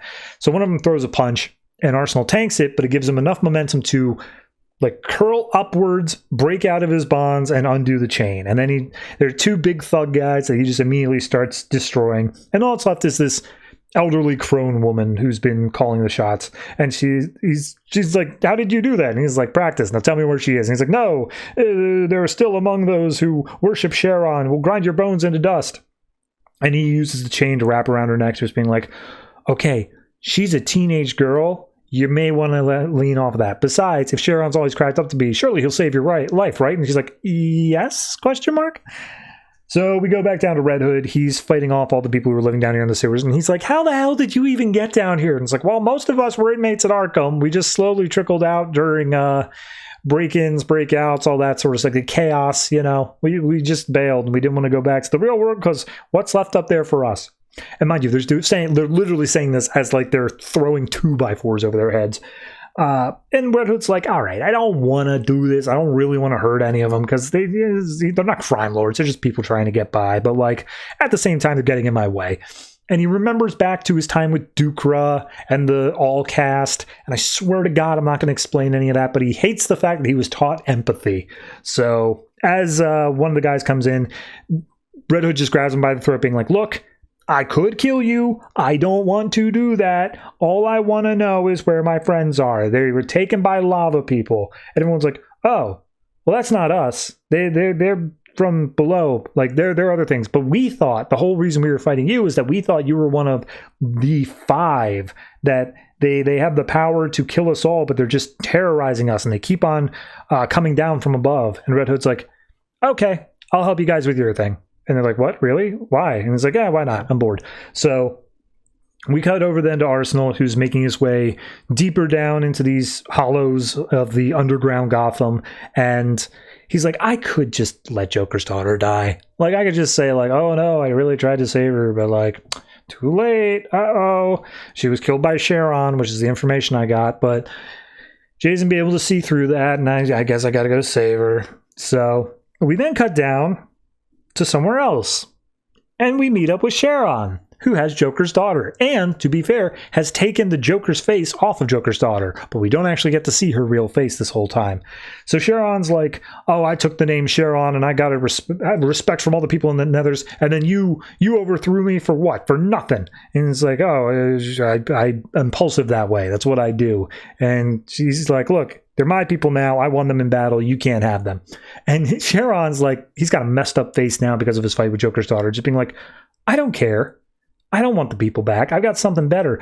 I want payback for this, the face thing. But I'm going to keep you down here in the Nethers, or I'm going to keep you in the Nethers, but I'm going to show you my new tribe. And we see all the lava people coming up out of the ground. And it's like, yes, they have been at rock bottom, the very bottom, lowest points of the underground caverns. They've been forgotten for all these years, but now I've given them purpose, and we will drag all of Gotham down into the underground. And Joker's daughter's like, oh no, tragic. So Red Hood turns a corner. He bumps into someone who screams, and he's just like, oh, hey, your people, they're over in that direction. Just keep running that way. And it's like, oh, but they're monsters. They're going to kill you. And then all of a sudden she explodes with this green light and turns into dust. And we see it's a group of other people from the underground called the Iron Rule, who have an atomic cannon gun. And Red Hood's like, those people, that woman was no threat to you, and yet you killed her. Why? And it's like, why not? We're the Iron Rule. What are you going to do about it? Who are you? He's like, your worst nightmare. And that's the issue. Okay. All right. Let's not beat around the bush here. All of this underground tribe stuff, all of this was set up in Catwoman by Ann Nocenti, including Joker's daughter. That's where she was around for that part and where she went back up to the surface. So this is explicitly picking back up on the Ann Nocenti Catwoman run. Now, for anyone who wasn't watching this show during that period, I hated that run. I hated every second of that run. That run was the worst. And now Scott Lobdell is doing that run. What are we doing? Why are we doing this? Oh, okay.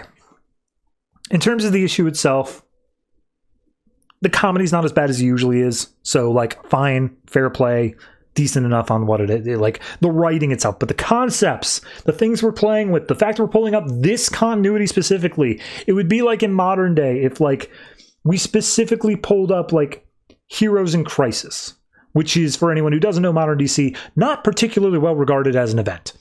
And we just did an entire, like, Heroes in Crisis 2. No one wants to do that. Why are we having Scott Lobdell do that? That's already an insult. You tell me Tom King's doing that? You tell me, like, Tom Taylor's doing that? Like, yeah, I could maybe get behind that. But Scott Lobdell is doing that? No. No, thank you. I'm not interested. You can have your money back. So, all that to say, art's good. Javier Fernandez, good artist. Please stop. I give this a 3. I hate it.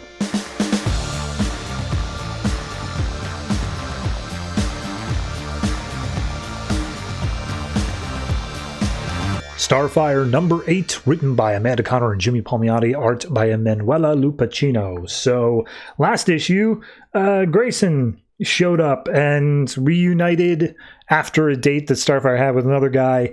They went on a little adventure thing, stopping a speedboat, and then they started making out. So, we pick up with them still out on the speedboat, and a couple of secret agent looking types come in on a helicopter and they start spying down, saying, like, all right, something happened with our guys who had the thing. Let's zoom in. All I see is an orange lady and some black-haired guy she's making out with. So they try to get closer, and all of a sudden a big bright light starts attacking them, which I think is Starfire's little sprite thing that's been following her around. And it ends up messing the instruments up so hard that the helicopter crashes and explodes into the ocean right next to Starfire and Grayson. So they're like, what the hell was that? And he's like, I don't know. We need to look for survivors. So she goes out. She finds the one woman who was on the ship. And it's just like, okay, well, she's still breathing. And it's like, okay, well, we got to get her and all the others to a hospital as fast as possible. I called the Coast Guard. Like, we'll do what we can. So Starfire picks her up and Grayson just holds on to her ankle and they fly away. We then go over to Soul and Rave? I think it might just be Rave. They're on a boat together. They apparently, after the date Soul was on with Starfire, he went to work and they come out to this speedboat not the speedboat, the yacht that he was originally on. And it's just like, oh yeah, no, the date, it went horribly wrong and like all that stuff. So don't worry about it. Let's just focus on this. And they look around at all the people seeing that they're knocked out. And Soul's like, yeah, and I don't see Starfire or her friend. And she's like, so hold on, wait a minute. You're saying that like she just left with some other guy in the middle of the date? That sounds awful. And he's like, you didn't quite understand how crazy it got around here. I'm not holding this against Starfire. It's totally fine. And as they're working and they're saying like, all right, we got to head back, the sun starts to come up and Rave's like, hold on, I never worked this early. I want to see this. And they just kind of have a heart to heart where Rave is basically like, hey, I don't know if you've noticed, but I've been crushing on you like super hard. And Soul's like, yeah, but like, I don't like to date people who I work with ever since what happened to my previous girlfriend. So I don't know. It's just something that's hard for me to get over. And Ray's like, no, I get it. It's cool. But like, you gotta be able to move on. You know, it's a whole thing. And you are moving on, but like, why Starfire? Why her? What's so special about her? And she's like, I don't know. It's just, she feels more lost than I am, which I guess is comforting in a way. And she's like, no, I get it. Also, she's super hot. Like, I'm not bi, but I would be for her. And she's like, oh, okay, I might have overshared a little bit there. My bad. But they, share a hug and all that. And Rafe basically says like, look, I know you just see me as a friend or whatever, but like, if things don't work out with Starfire and like, could you just consider me? Like, you don't have to give me a guarantee, but just like think about me. And he's like, absolutely, can do. So we cut over to Stella. I can't actually remember her name. I think it's Stella. Is sitting in her office, and then Atlee pops in, and Atlee's like, hey, remember my whole thing that I'm like from the center of the earth or whatever? And like, I have a whole civilization down there, and I said that we should go visit. I've been planning it out. And Stella's like, oh yeah, I completely forgot. That was a subplot. And she's like, right. So we've got a whole transportation thing. You'll be like the first human to ever visit. And she's like, yeah, that's not terrifying at all. But like, how exactly is this going to work? How far is this? Am I going to have to climb down there? And she's like, well, I mean, we're not going to like the core, but like pretty much halfway down, at least 3 hours. And don't worry, we've got a whole ship set up. It's like a comfy couch, and we'll bring along wine. It'll be air pressure. You'll be fine. No big deal. And she's like, okay, so what? We leave Tuesday and we come back in a couple days later. What can we even do down there? What's there in the center of the earth? And she's like, oh no, we got tons of stuff. We got like family, friends. We can go explore the wonders of my city. They have a spa. They have all this. She's like, I'm sorry, you said spa? All right, I'm in. Let's go. So we then cut over to, I assume, a motel that Grayson's staying in. And oh no, sorry, it is actually Starfire's place. It looks messy as hell.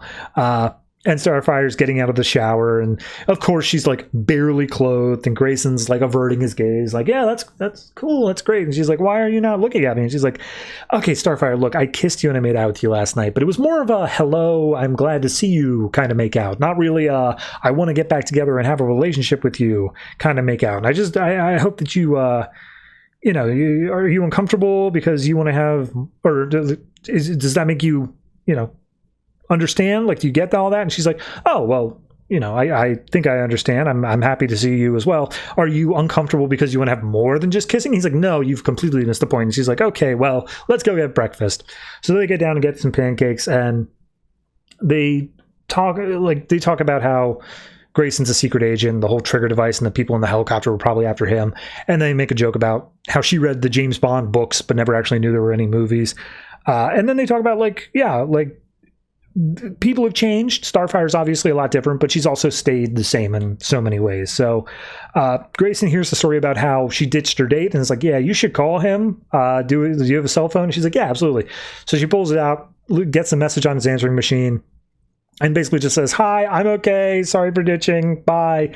And Grayson's like, yep, all right, fair enough. And then she makes a comment of saying, you know, when I wear jeans, I keep this in my front pocket and it vibrates, but never quite long enough, which is a shame. And Grayson just loses it. Like, he just starts cracking up laughing, just like, don't ever change. So then we see a couple of more secret agent looking types that are, they've got the positive ID that these are the two that messed up the deal with the trigger and all that stuff. So they're like, okay, these guys have the trigger somewhere. We just got to track them down, figure out where they stashed it, because it's clearly not on them now. And if they don't lead us to it, then we'll just kidnap them and torture them and do whatever. But we can't follow them directly because we stand out like sore thumbs looking like secret agent types. So one of them takes a tracker and drops it into Starfire's bag. And they're like, oh man, he did it so good. He's such a pro at this. That's years of work right there. And the other one's like, I don't think he turned it on. They're like, son of a bitch. All right, we're just going to have to follow them. So we see that they make their way down to a graveyard, and they're more or less just talking about it, saying like, oh, hey, by the way, what happened to that airport when I first got in? Like, some assassin from space was after you? And she's like, yeah, whatever, I'll deal with it. And she's like, you are so blasé. And they stop by a particular woman's grave, Maria Fuentes, I believe. I don't think that's anyone that we know from the book, but she apparently died back in 1955, age 30. And it's just like, yeah, she had such a short lifetime. She died so young. Do you think she ever would have imagined that her grave would be visited by a super spy and an alien, and they would be talking about her? And Grayson's like, I can honestly say probably not. And then they talk about how they feel that their relationship has changed and whatnot. Things are different now. And the assassin guys are standing back saying like, all right, well, we're going to have to shoot at them, but not shoot to kill, because we need to know where it is, just to persuade them a little bit. So they start firing. It hits a few of the gravestones. Grayson starts firing back, but it's also destroying gravestones. And Starfire's like, stop, this place is beautiful. You're messing it all up. And he's like, fine, you do it. And she lets out some star blasts, which just immediately put them through a fence. And one of them got wounded by one of Grayson's shots. So he comes over and steps on the wound. And he's like, who hired you? Tell me what's up. And the guy's not giving up any information. And Grayson's like, I'm not, you're going to have to do better than that. And so he keeps on doing it. And Starfire steps away like, I understand why he's doing it, but I don't really like this side of Dick Grayson. This is something I'm not happy with. And that's why I'm both sad and relieved for what happens next. And we cut ahead where Grayson's like, all right, I got some information out of the guy. I have my next lead. This is where we're going to have to part ways. And she's like, okay, well, you know, I understand. It sucks, but you know, it's what it is. And he's like, yeah, you know, let's plan another visit. Let's make sure we don't keep away for too long. I promise not to die in the meantime. And we'll meet up pretty soon afterwards. And she's like, all right, sounds good. And they embrace. He gives her a little kiss on the cheek and walks off into the sunset. And Starfire's like, all right, well, that's the past. I'm leaving it behind. I'm starting something new. So she makes her way back home, finds that Soul is hanging out in the swimming pool, and the little sprite thing is hanging out with them as well. And it's just like, oh, great, cool.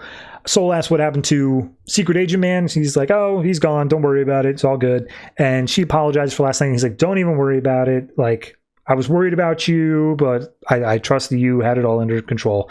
And they flirt a little bit, talking about Dick Grayson, and he's basically like, oh, did you notice the sun's about to set? Someone once told me that you should kiss when the sun sets.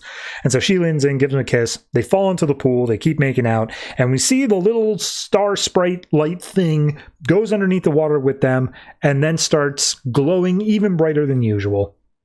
So Stella gets home, she goes for a drink of wine, and all of a sudden her pool starts glowing this huge radiant light. She runs outside to see Starfire and Soul there, and she's like, what the hell is happening in my pool? And Starfire goes, something amazing. And that's where the issue ends. Okay. I feel the same way I felt last issue, and I think I mentioned this, where Grayson, in this stage of DC, in this current period, Grayson feels the same way that the Suicide Squad feels, where you can just kind of pepper him in wherever you want to go. Like, if for any reason you're like, and then Dick Grayson showed up because he's a spy and he's doing spy things and he can just be anywhere. Like, yep, okay, fine. I don't think it's done poorly in this book. I think it does a decent job of doing a thing with it, of showing like how much Starfire's changed and how much this relationship is like not really a thing right now. But at the same time, and I really do want to emphasize this, it was never a thing. In current continuity, there was never a Dick Grayson and Starfire pairing. They had to make up the thing to make the point that there shouldn't be a thing.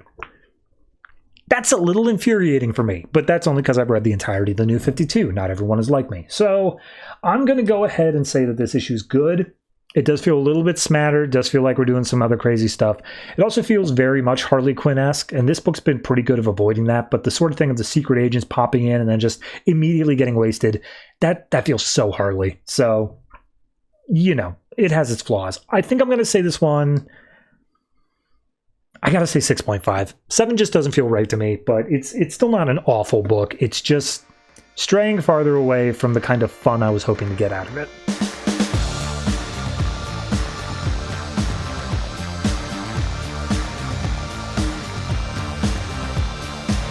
Catwoman number 48, written by Frank Tieri, art by Inaki Miranda. So last issue, Catwoman got caught by the cops with the dead body of her fence after she stole a big old hunkin' diamond, and she was in all of their sights.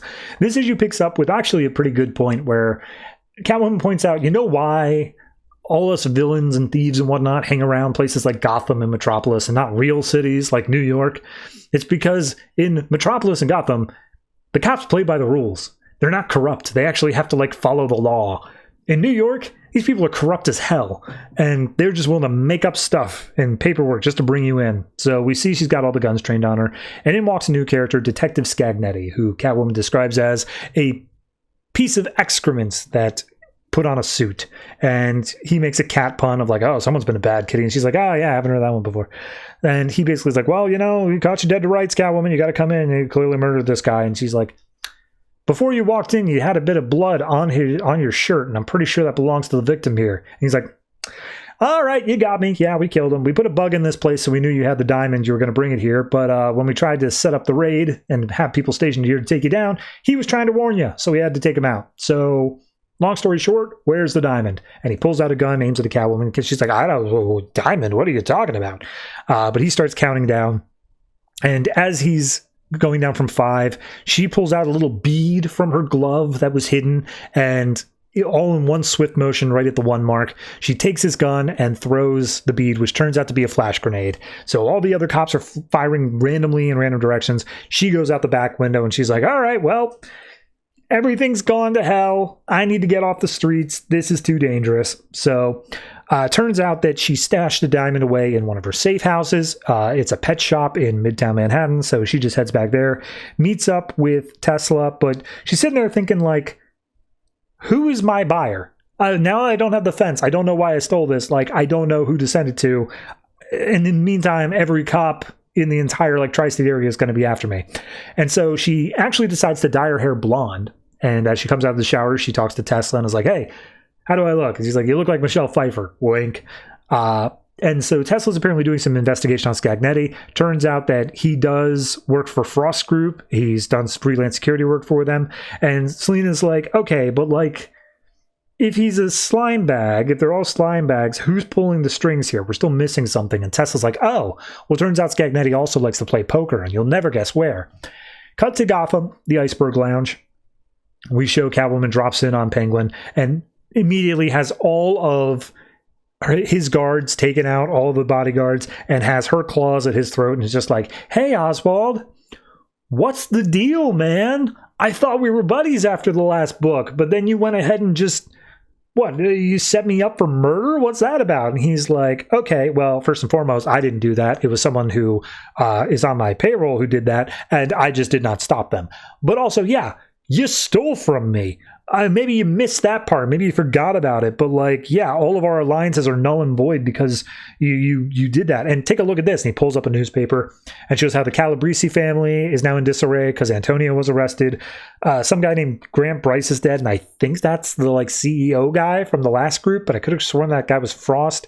Regardless, he was found dead. And Catwoman's just like, okay, and what? You accuse me of murder?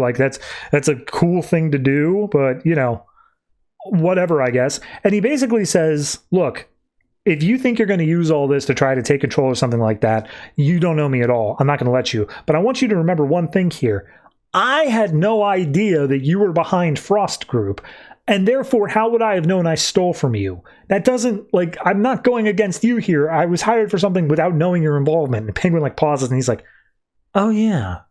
Okay, well, in that case, return the diamond and we'll call it even. And she's like, no. And she just starts laughing and is like, I know you. You are so petty and so vindictive that just the very fact that I stole from you at all means that the moment I turn back the diamond, you're going to have me killed again. So here's what we're actually going to do. You're going to have me cleared of murder. You're going to call all the dogs off me, or else I'm going to give them a reason to investigate a murder charge right here, right now. And Penguin's just hemming and hawing, stalling long enough for the one bodyguard that Selina missed, which is Clayface. And turns out that he hired Clayface because he knew Catwoman would be showing up, and it's just like, yeah, well, you know, brawn over brains, I guess. And so he's like, all right, well, as long as you're wrapped up in Clayface for a moment, how about we actually talk like, you know, people who are in alliance, being honest with each other. How much did he pay you? How much did he pay you to betray me and like to get that diamond for you? Just tell me how much it was, and like we'll see what we can do. And Catwoman's just flailing. She's slashing her claws at Clayface. She does end up breaking out of his grip just long enough to be able to pull out like a frost grenade or like a dry ice thing, shoves it into Clayface's mouth, and that gives her just enough time to jump out a window while telling Penguin, I'll be back. So she jumps out, she realizes like, okay, so Penguin knows who my buyer is and seems very upset about him hiring at all, so it must be someone who Penguin doesn't like. That's at least something. But regardless, I'm losing friends fast here. I need to find someone that I can like really put my trust in who's got some heavy muscle behind him. So we cut to a rooftop in the Gotham rain, and turns out it's Killer Croc, who she did establish a friendship with in the previous arc. And she's like, hey, Croc, I appreciate you coming out here, all things considered. It's been crazy. And as she's talking to Croc, apparently Croc called her and said that he had information. And that's the same moment where Tesla calls and says, hey, Selina, someone put a hit out on you on the dark web for like $1 million. So whoever you're going to meet, make sure it's not a trap. And we see Croc's already got Selina by the throat, and he's going for blood. Okay, I like the issue. The issue itself is fine. The art looks great. I really don't have a problem with any of that. It's just kind of a weird feeling it gives me. So, when a new writer takes over on a pre-established book, they have a few options on what to do with the previous stuff that was set up. Most commonly, it's ignore it. Most commonly, it's like, look, it happened, but like, don't worry about it. We're just doing our own thing over here, while still keeping the core of the character the same.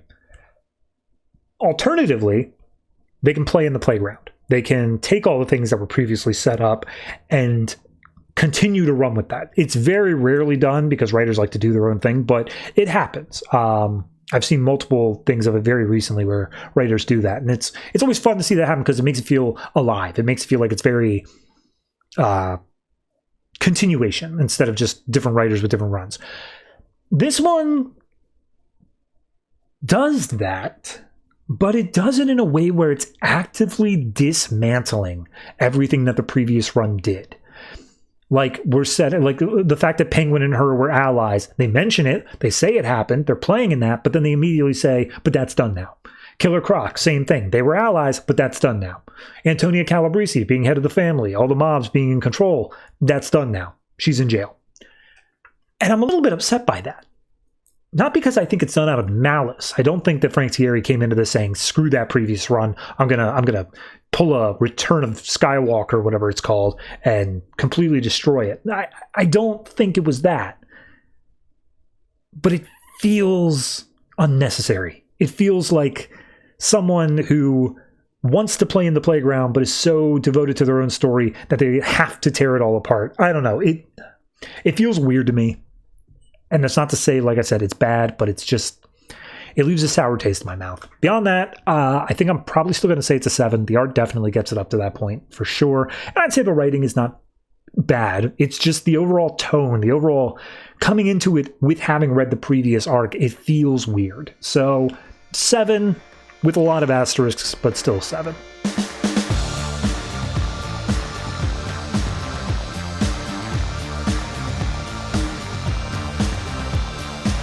Earth 2 Society number 8, written by Dan Abnett, art by Jorge Jiménez. So, beginning of a brand new arc here. We open up with Kendra Saunders, aka Hawkgirl, flying over the wilderness of Earth 2, and they make specific note that all of this is unexplored. She's literally the first person ever out here, and she's performing a survey. She's been out here for 48 days, and she's talking to herself, just saying like, yeah, well, it's starting to get really hot today, but 2 suns to be expected. And as she's going through, she's keeping this internal monologue going about like, why is she out here? Why is she not spending more time flying back home? Why does she spend a full month and a half out here? And she kind of boils it down to like, maybe it's because I don't feel like I belong in cities, that I feel confined, that I feel like a freak.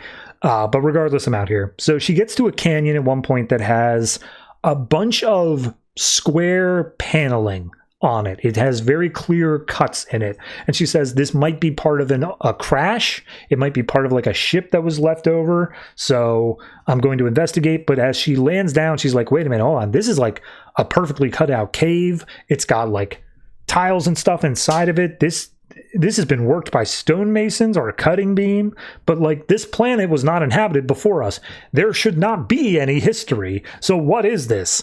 And then as she goes further in, we see that it's all just kind of a mirage shimmer effect that leads into a highly scientific looking area, and a bunch of people wearing what seem to be Wonder Woman crests that say, hey, this is forbidden, get out, and they start shooting at her.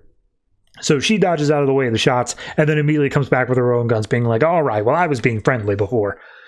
So we cut to Neotropolis, where we get a little meeting of the Wonders, including Green Lantern, Khalid, Superman, Sato, Sandman, and Captain Steel. And Green Lantern's kind of like the presiding guy. He comes in, he's like, all right, well, bullet points only, I got a busy day. And they're like, oh yeah, what you got going on? He's like, yeah, well, there's flooding over New Babylon, there's a crop blight over in Europa, there's a whole thing of the free elections that I'm trying to set up, there's cholera and a territorial dispute. And they're like, okay, yeah, a lot, got that, thank you. But the one thing that Captain Steel brings up is that Erebus and the Ark home are thinking that there is gas deposits in the highlands, and they're both making a claim for the oil underneath. And they're like, okay, but is it confirmed that there is oil? And it's like, no, there isn't. There's nothing to confirm that there is oil, but they want to have the land because they think there might be. So Sandman offers to send in a team, and Green Lantern's like, no, look, we'll just go in, we'll get the city leaders, they'll talk it out, and we'll tell them that like they're being stupid about this. And Khalid says he'll act as an emissary. And then they open up the table to Valzad, who basically is like, there's a lot of talk in all the cities that the Wonders should not be in charge of things and frankly should not be around. And Green Lantern's like, what? Why? We saved the previous world, or at least what we could. And he's like, yeah, well, that's kind of the thing.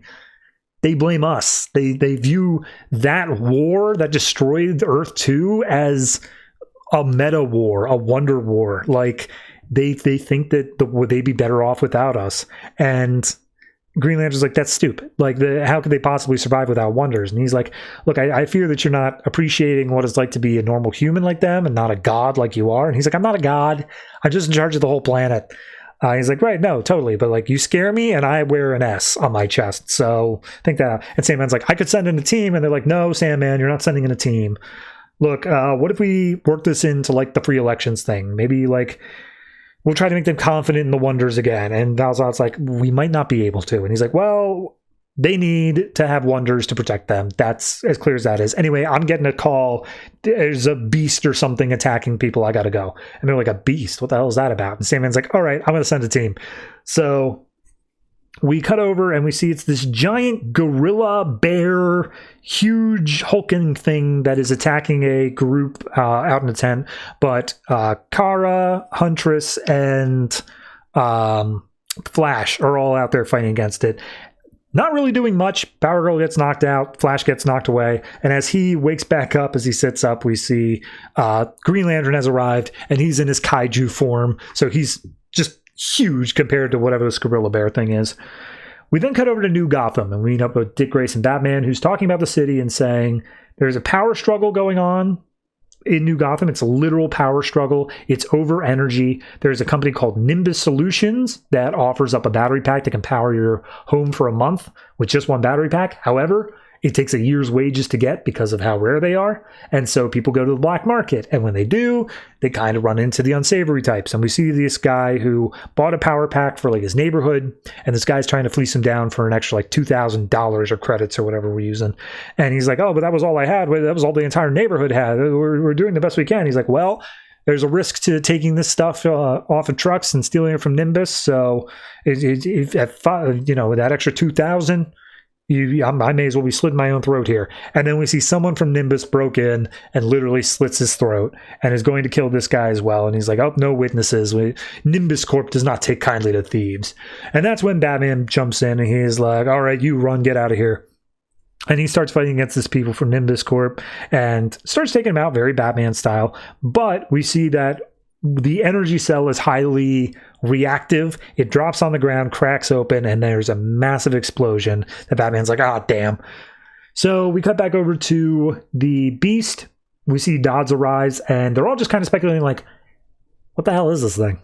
Like, it's not any sort of animal we know, and like, did it come from Earth? Did someone bring gene splicing equipment here to like make this horrific monster? And they're like, no one would do that. They were all in a rush. No one would think to bring that. And Sam's like, you'd be surprised. I mean, I brought along some weird stuff. So like, yeah, it can happen.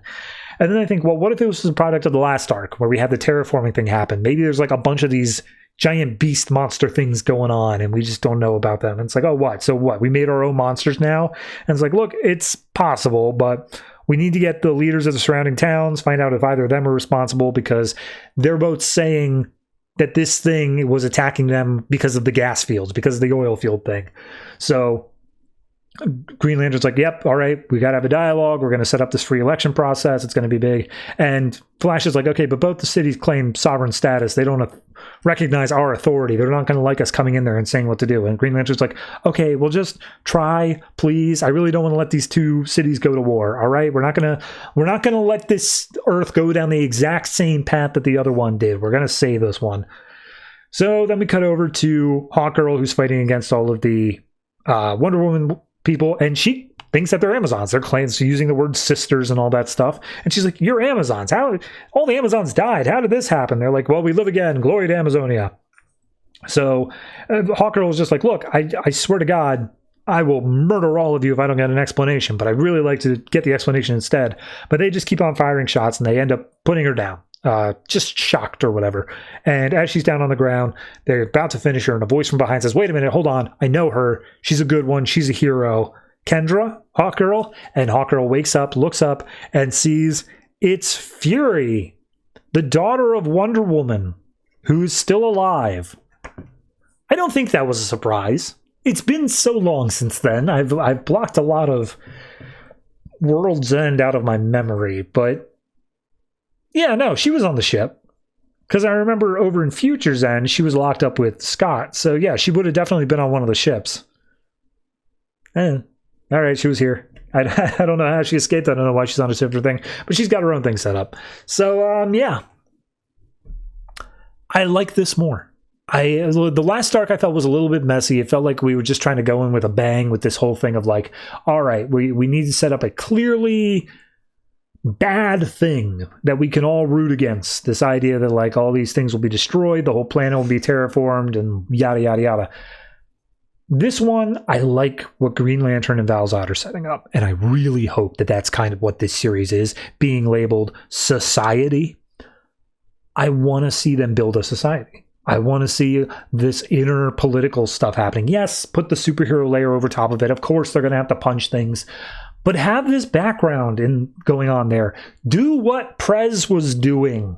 Make this a smart book. I want to feel smart. So, yes, I really like what this one's doing. Whatever the mystery is with this beast thing, the Amazonians, whatever it is, fine, do it. But don't let this flame die out of how do we manage a world from essentially the viewpoint of the UN, where they don't trust the UN to begin with. Golden. Run with it. I love it. So for this one, I'm going to say, honestly, with the hope it brings me, I'm going to say an 8. The art's also fantastic. Jiménez is fantastic at what he does. So yeah, 8 is easily for this book. And I can honestly see it getting up higher if it keeps up this in a very intriguing way.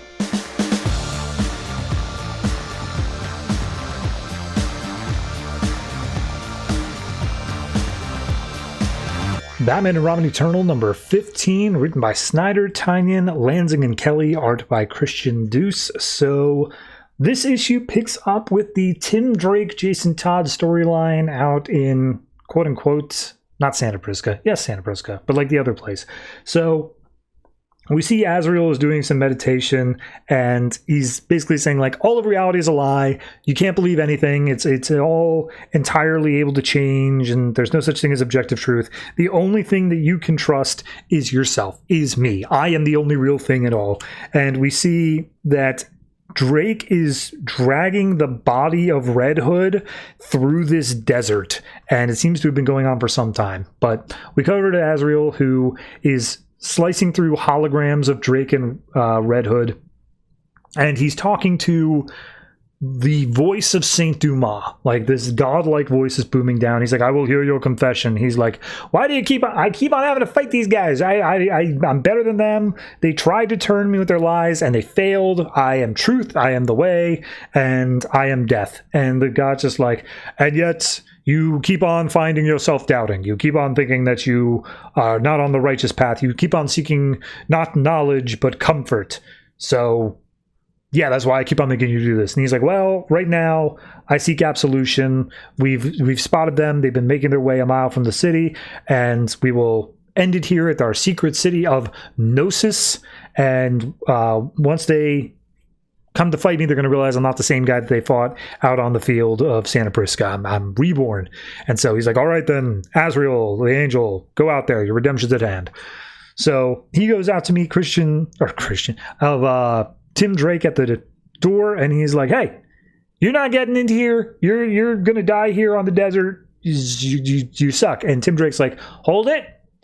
This is, I knocked him out. He is my offering. He is my sacrifice. I have come to the belief that your Saint Dumas stuff is super cool, and I'm really interested in it, and I'm down for it. You've opened my eyes to the world or whatever. And he's just like, nope, not buying it. I'm going to kill you. And then voice of God talks like, no, hold on.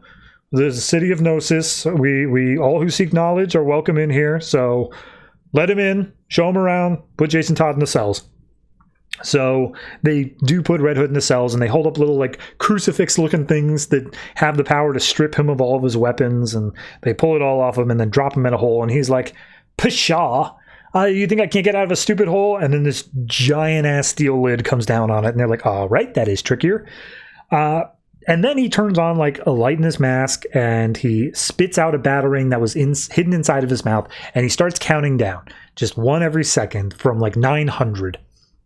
So we'll pick back up with him, but we go over to Tim Drake, who is looking over the city. He's like, oh my God, this architecture is insane. And it's like so ancient, but I also pick up all these other things, but you also have a giant cloaking field outside. And he's like, yep, we have the most knowledge of anywhere ever, and nothing can match us because we push for the future. And as they go through, it's just like, oh my God, this place is so advanced. I can't believe, like, I knew it was out there, but I didn't know it was this far. And he's like, yep, this is our church is one that seeks knowledge. We seek like the questions and we prove the answers. We're not a church in the same old way as like being ignorant or whatever. And he points out there's a thing called a hawking pool nearby, and Tim Drake's like, that's only theoretical. And he's like, it's right there. We did it. It's a thing that happens. Like, well, how do you power it? And it's like, oh, the power, everything comes from our leader, the living man who sees it all, Saint Dumas himself. So Tim Drake is like, okay, can I meet Saint Dumas? And he's like, yeah, totally. Let's go in. They pass by a field where there's a whole bunch of people hooked up to machines, like Matrix style. And Tim Drake's like, hey, I noticed there aren't any kids around. What's that all about? And he's like, oh, we've mastered the art of longevity as well. Like, why have kids when we can just stop ourselves from dying? That's much more convenient, all things considered. So we see Red Hood uses the little mini batarang in his mouth to blow a hole in the steel lid and go to escape. Meanwhile, Tim Drake is brought straight to Saint Dumas, and he's like, wait a minute, hold on. I thought Saint Dumas died in the Crusades. And we get literally the Dread Pirate Roberts. Like, it's later, but that's what it is. So yeah, Azrael's like, yeah, look, you stand in our holy place and still you disbelieve. You sure you don't? You actually want to go with what's going on here? And Saint Dumas is this guy who's hooked up, again, Matrix style, tons of tubes coming out of his head, out of his throne. And he's like, yeah, well, disbelief, that's kind of what we do here. You seek knowledge. Fair enough. You're not like Jason Todd, the idiot who couldn't succeed, or Dick Grayson, the Robin who was spies and hidden shadows. You were the true partner of Batman, and we respect that here. And he's like, all right, yeah, cool. When Azrael said you were the source of power here, I didn't expect that you were actually plugged in like a battery. And he's like, oh, well, no, I have a super special mind. I can pierce the veil, and you're going to be my new angel. And Azrael's like, what? I'm your angel, man. You can't kick me out. And Tim Drake's like, no, seriously, I don't even want to be an angel. I just want to, be kind of like the neutral kind of guy. I want to be background character number 3. And he's just like, oh, well, you are what I say you are. I am absolute. My knowledge is without compare. So the order is old. My goals require a warrior, and Azrael just ain't up to snuff because look at how he screwed it up last time on Santa Prisca. And he's just like, yo, I have been working my ass off for that. I will prove that I am worthy of the cause. And he's like, fine, do it. Here's how it's going to work. Tim Drake, if you want into this order, you're going to be my angel. Azrael, if you want to continue, then you're going to have to be Tim Drake. One of y'all's dying. So Tim gets a little bit skeptical of that, but we cut to Prague many years previously, where Mother is talking to Scarecrow. She wanted a breakdown on Batman's psychological profile, but Scarecrow decides to go on a long meandering story instead, where he's like, well, you see, Batman, back in the day, the reason they found out I was Scarecrow was because I'd been hired to profile myself, the Scarecrow. They hired Jonathan Crane to profile the Scarecrow, and they realized that, like, oh, that was me all the way back in Zero Year. However, I didn't actually profile Scarecrow. I was profiling Batman. I read his fear, and I saw someone who was trying to face his terror at every turn. His biggest fear was fear itself. However, that has recently changed. I am updating my profile, and it's not fear that drives Batman. Not exactly. It's the fear of loss. It's losing things that come near to him. Something made him afraid of losing things back then, and he refuses to ever be afraid again. But he is, because he is losing Robin, losing Gotham, and he's afraid of you. And so, you want my opinion? You're the only mother this kid's got. Play on that. So Orphan pops out and just like, we shouldn't trust this guy. Like, look, we're working the Saint Dumas thing. Once they get the Ichthys formula, we're not going to need either of them. And Mother's like, shut up. I'm doing my thing. Go to Cairo. You're going to take Crane there, and be sure to prepare the child. So we cut over to Batman, who I guess was talking to Mother, and he says, yes, Mother. And then Robin comes in saying, like, hey, are we still doing that brooding, not talking thing? Because I don't like that. And Batman's like, well, it's Crane. He's moving to Cairo. We're going to have to go take care of him. And Robin's like, oh, okay, all right. So are we getting the heck out of Prague? And Batman's like, look, I'm going to be jumping into the jaws of hell. I don't want to be doing it alone. And Robin's like, yeah. So we see Red Hood's beating his way down the path. He's going through, attacking all the people in his way. Once again, counting down the numbers. Now Tim Drake fighting Azrael, still counting down the numbers. And eventually Jason gets to one of the guys who's like, tell me what Ichthys is. I want to know exactly what it is. And he's just like, oh, it's a bioprogramming algorithm, a program for the brain. It installs experience and then points the way. And then this dude literally just bursts into flames. I guess he wasn't supposed to share that as an answer. So meanwhile, the countdown gets to the same point. He says 3, 2, 1, and then Drake throws a EMP up into the air, and St. Dumas like, yo, that ain't cool. You shouldn't do that. And he's like, yeah, well, I'm just that good. In fact, I shut down your entire operation. And he throws like a bomb thing at Azrael, which encases him in cement. He's like, I took care of this guy, and I got a guy on the outside who's currently robbing you blind. Everything connecting you and Mother. So what up? And Azrael's like, no, I am Azrael. I am death. I am whatever. And he's like, no, you're John Paul Valley, and you don't even know what you are. And Dumas like, yeah, no, we got John Paul Valley from Mother, obviously. And we were convinced him that he is this like angel of whatever. But of course he isn't. That's stupid. But now I want you in that spot. So I guess you're not going to go for it. And St. Dumas stands up, and it turns out he has some powers. He disintegrates batarangs out of the air and then psychokinetically lifts up Tim Drake and throws him across the room. And he's just like, oh, you're so small-minded. You can't think of anything outside yourself. And Tim Drake's like, all right, you're going to be going on like a monologue or whatever, but I'm just going to stop you right there. And he tries to fire off shots at Dumas with a taser, but he just redirects the taser thing back onto Tim. So Tim's now being shocked. He's being grabbed by Dumas. Dumas is like, look, yeah, we dealt with Mother, we purchased thing, and we're working on the Ichthys protocol for them. It's all in a bigger way. It's all in what we need to do here. Azrael, he's not important. He was made to serve our ends, but he believed he was more until you showed up. And then you put this doubt in his head, and now he's useless to us. So you broke him. You're going to die with him. And then we go to Red Hood and we say that Dumas is like, and also we know your partner's out there, and we put the Ichthys thing into his mind as well. So Jason starts getting a bad headache, and then all of a sudden he looks down and notices he's wearing his old Robin costume, and there's laughter in the background, and who is it but Joker with a crowbar, saying it's gonna hurt you a lot more than it does me.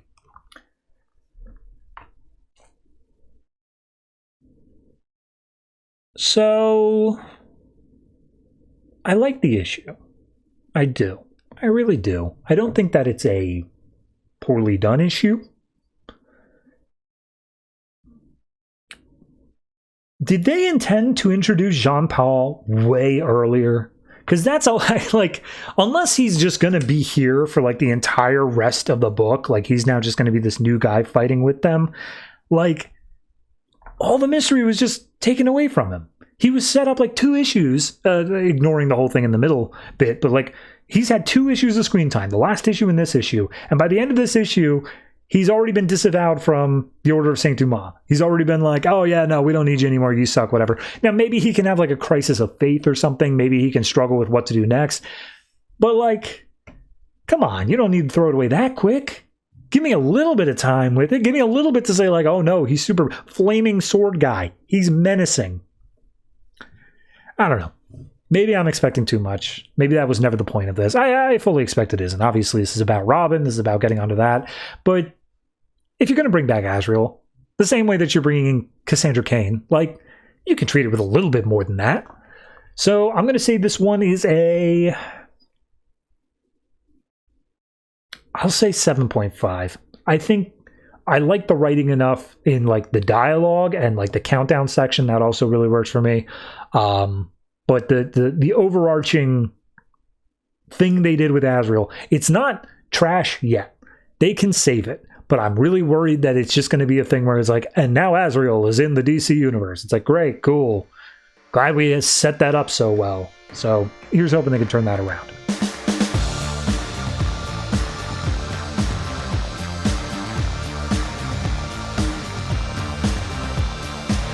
And that's it. That is all the comics that were put out by DC Comics this January 13th, 2016. And next week we have just more of the same.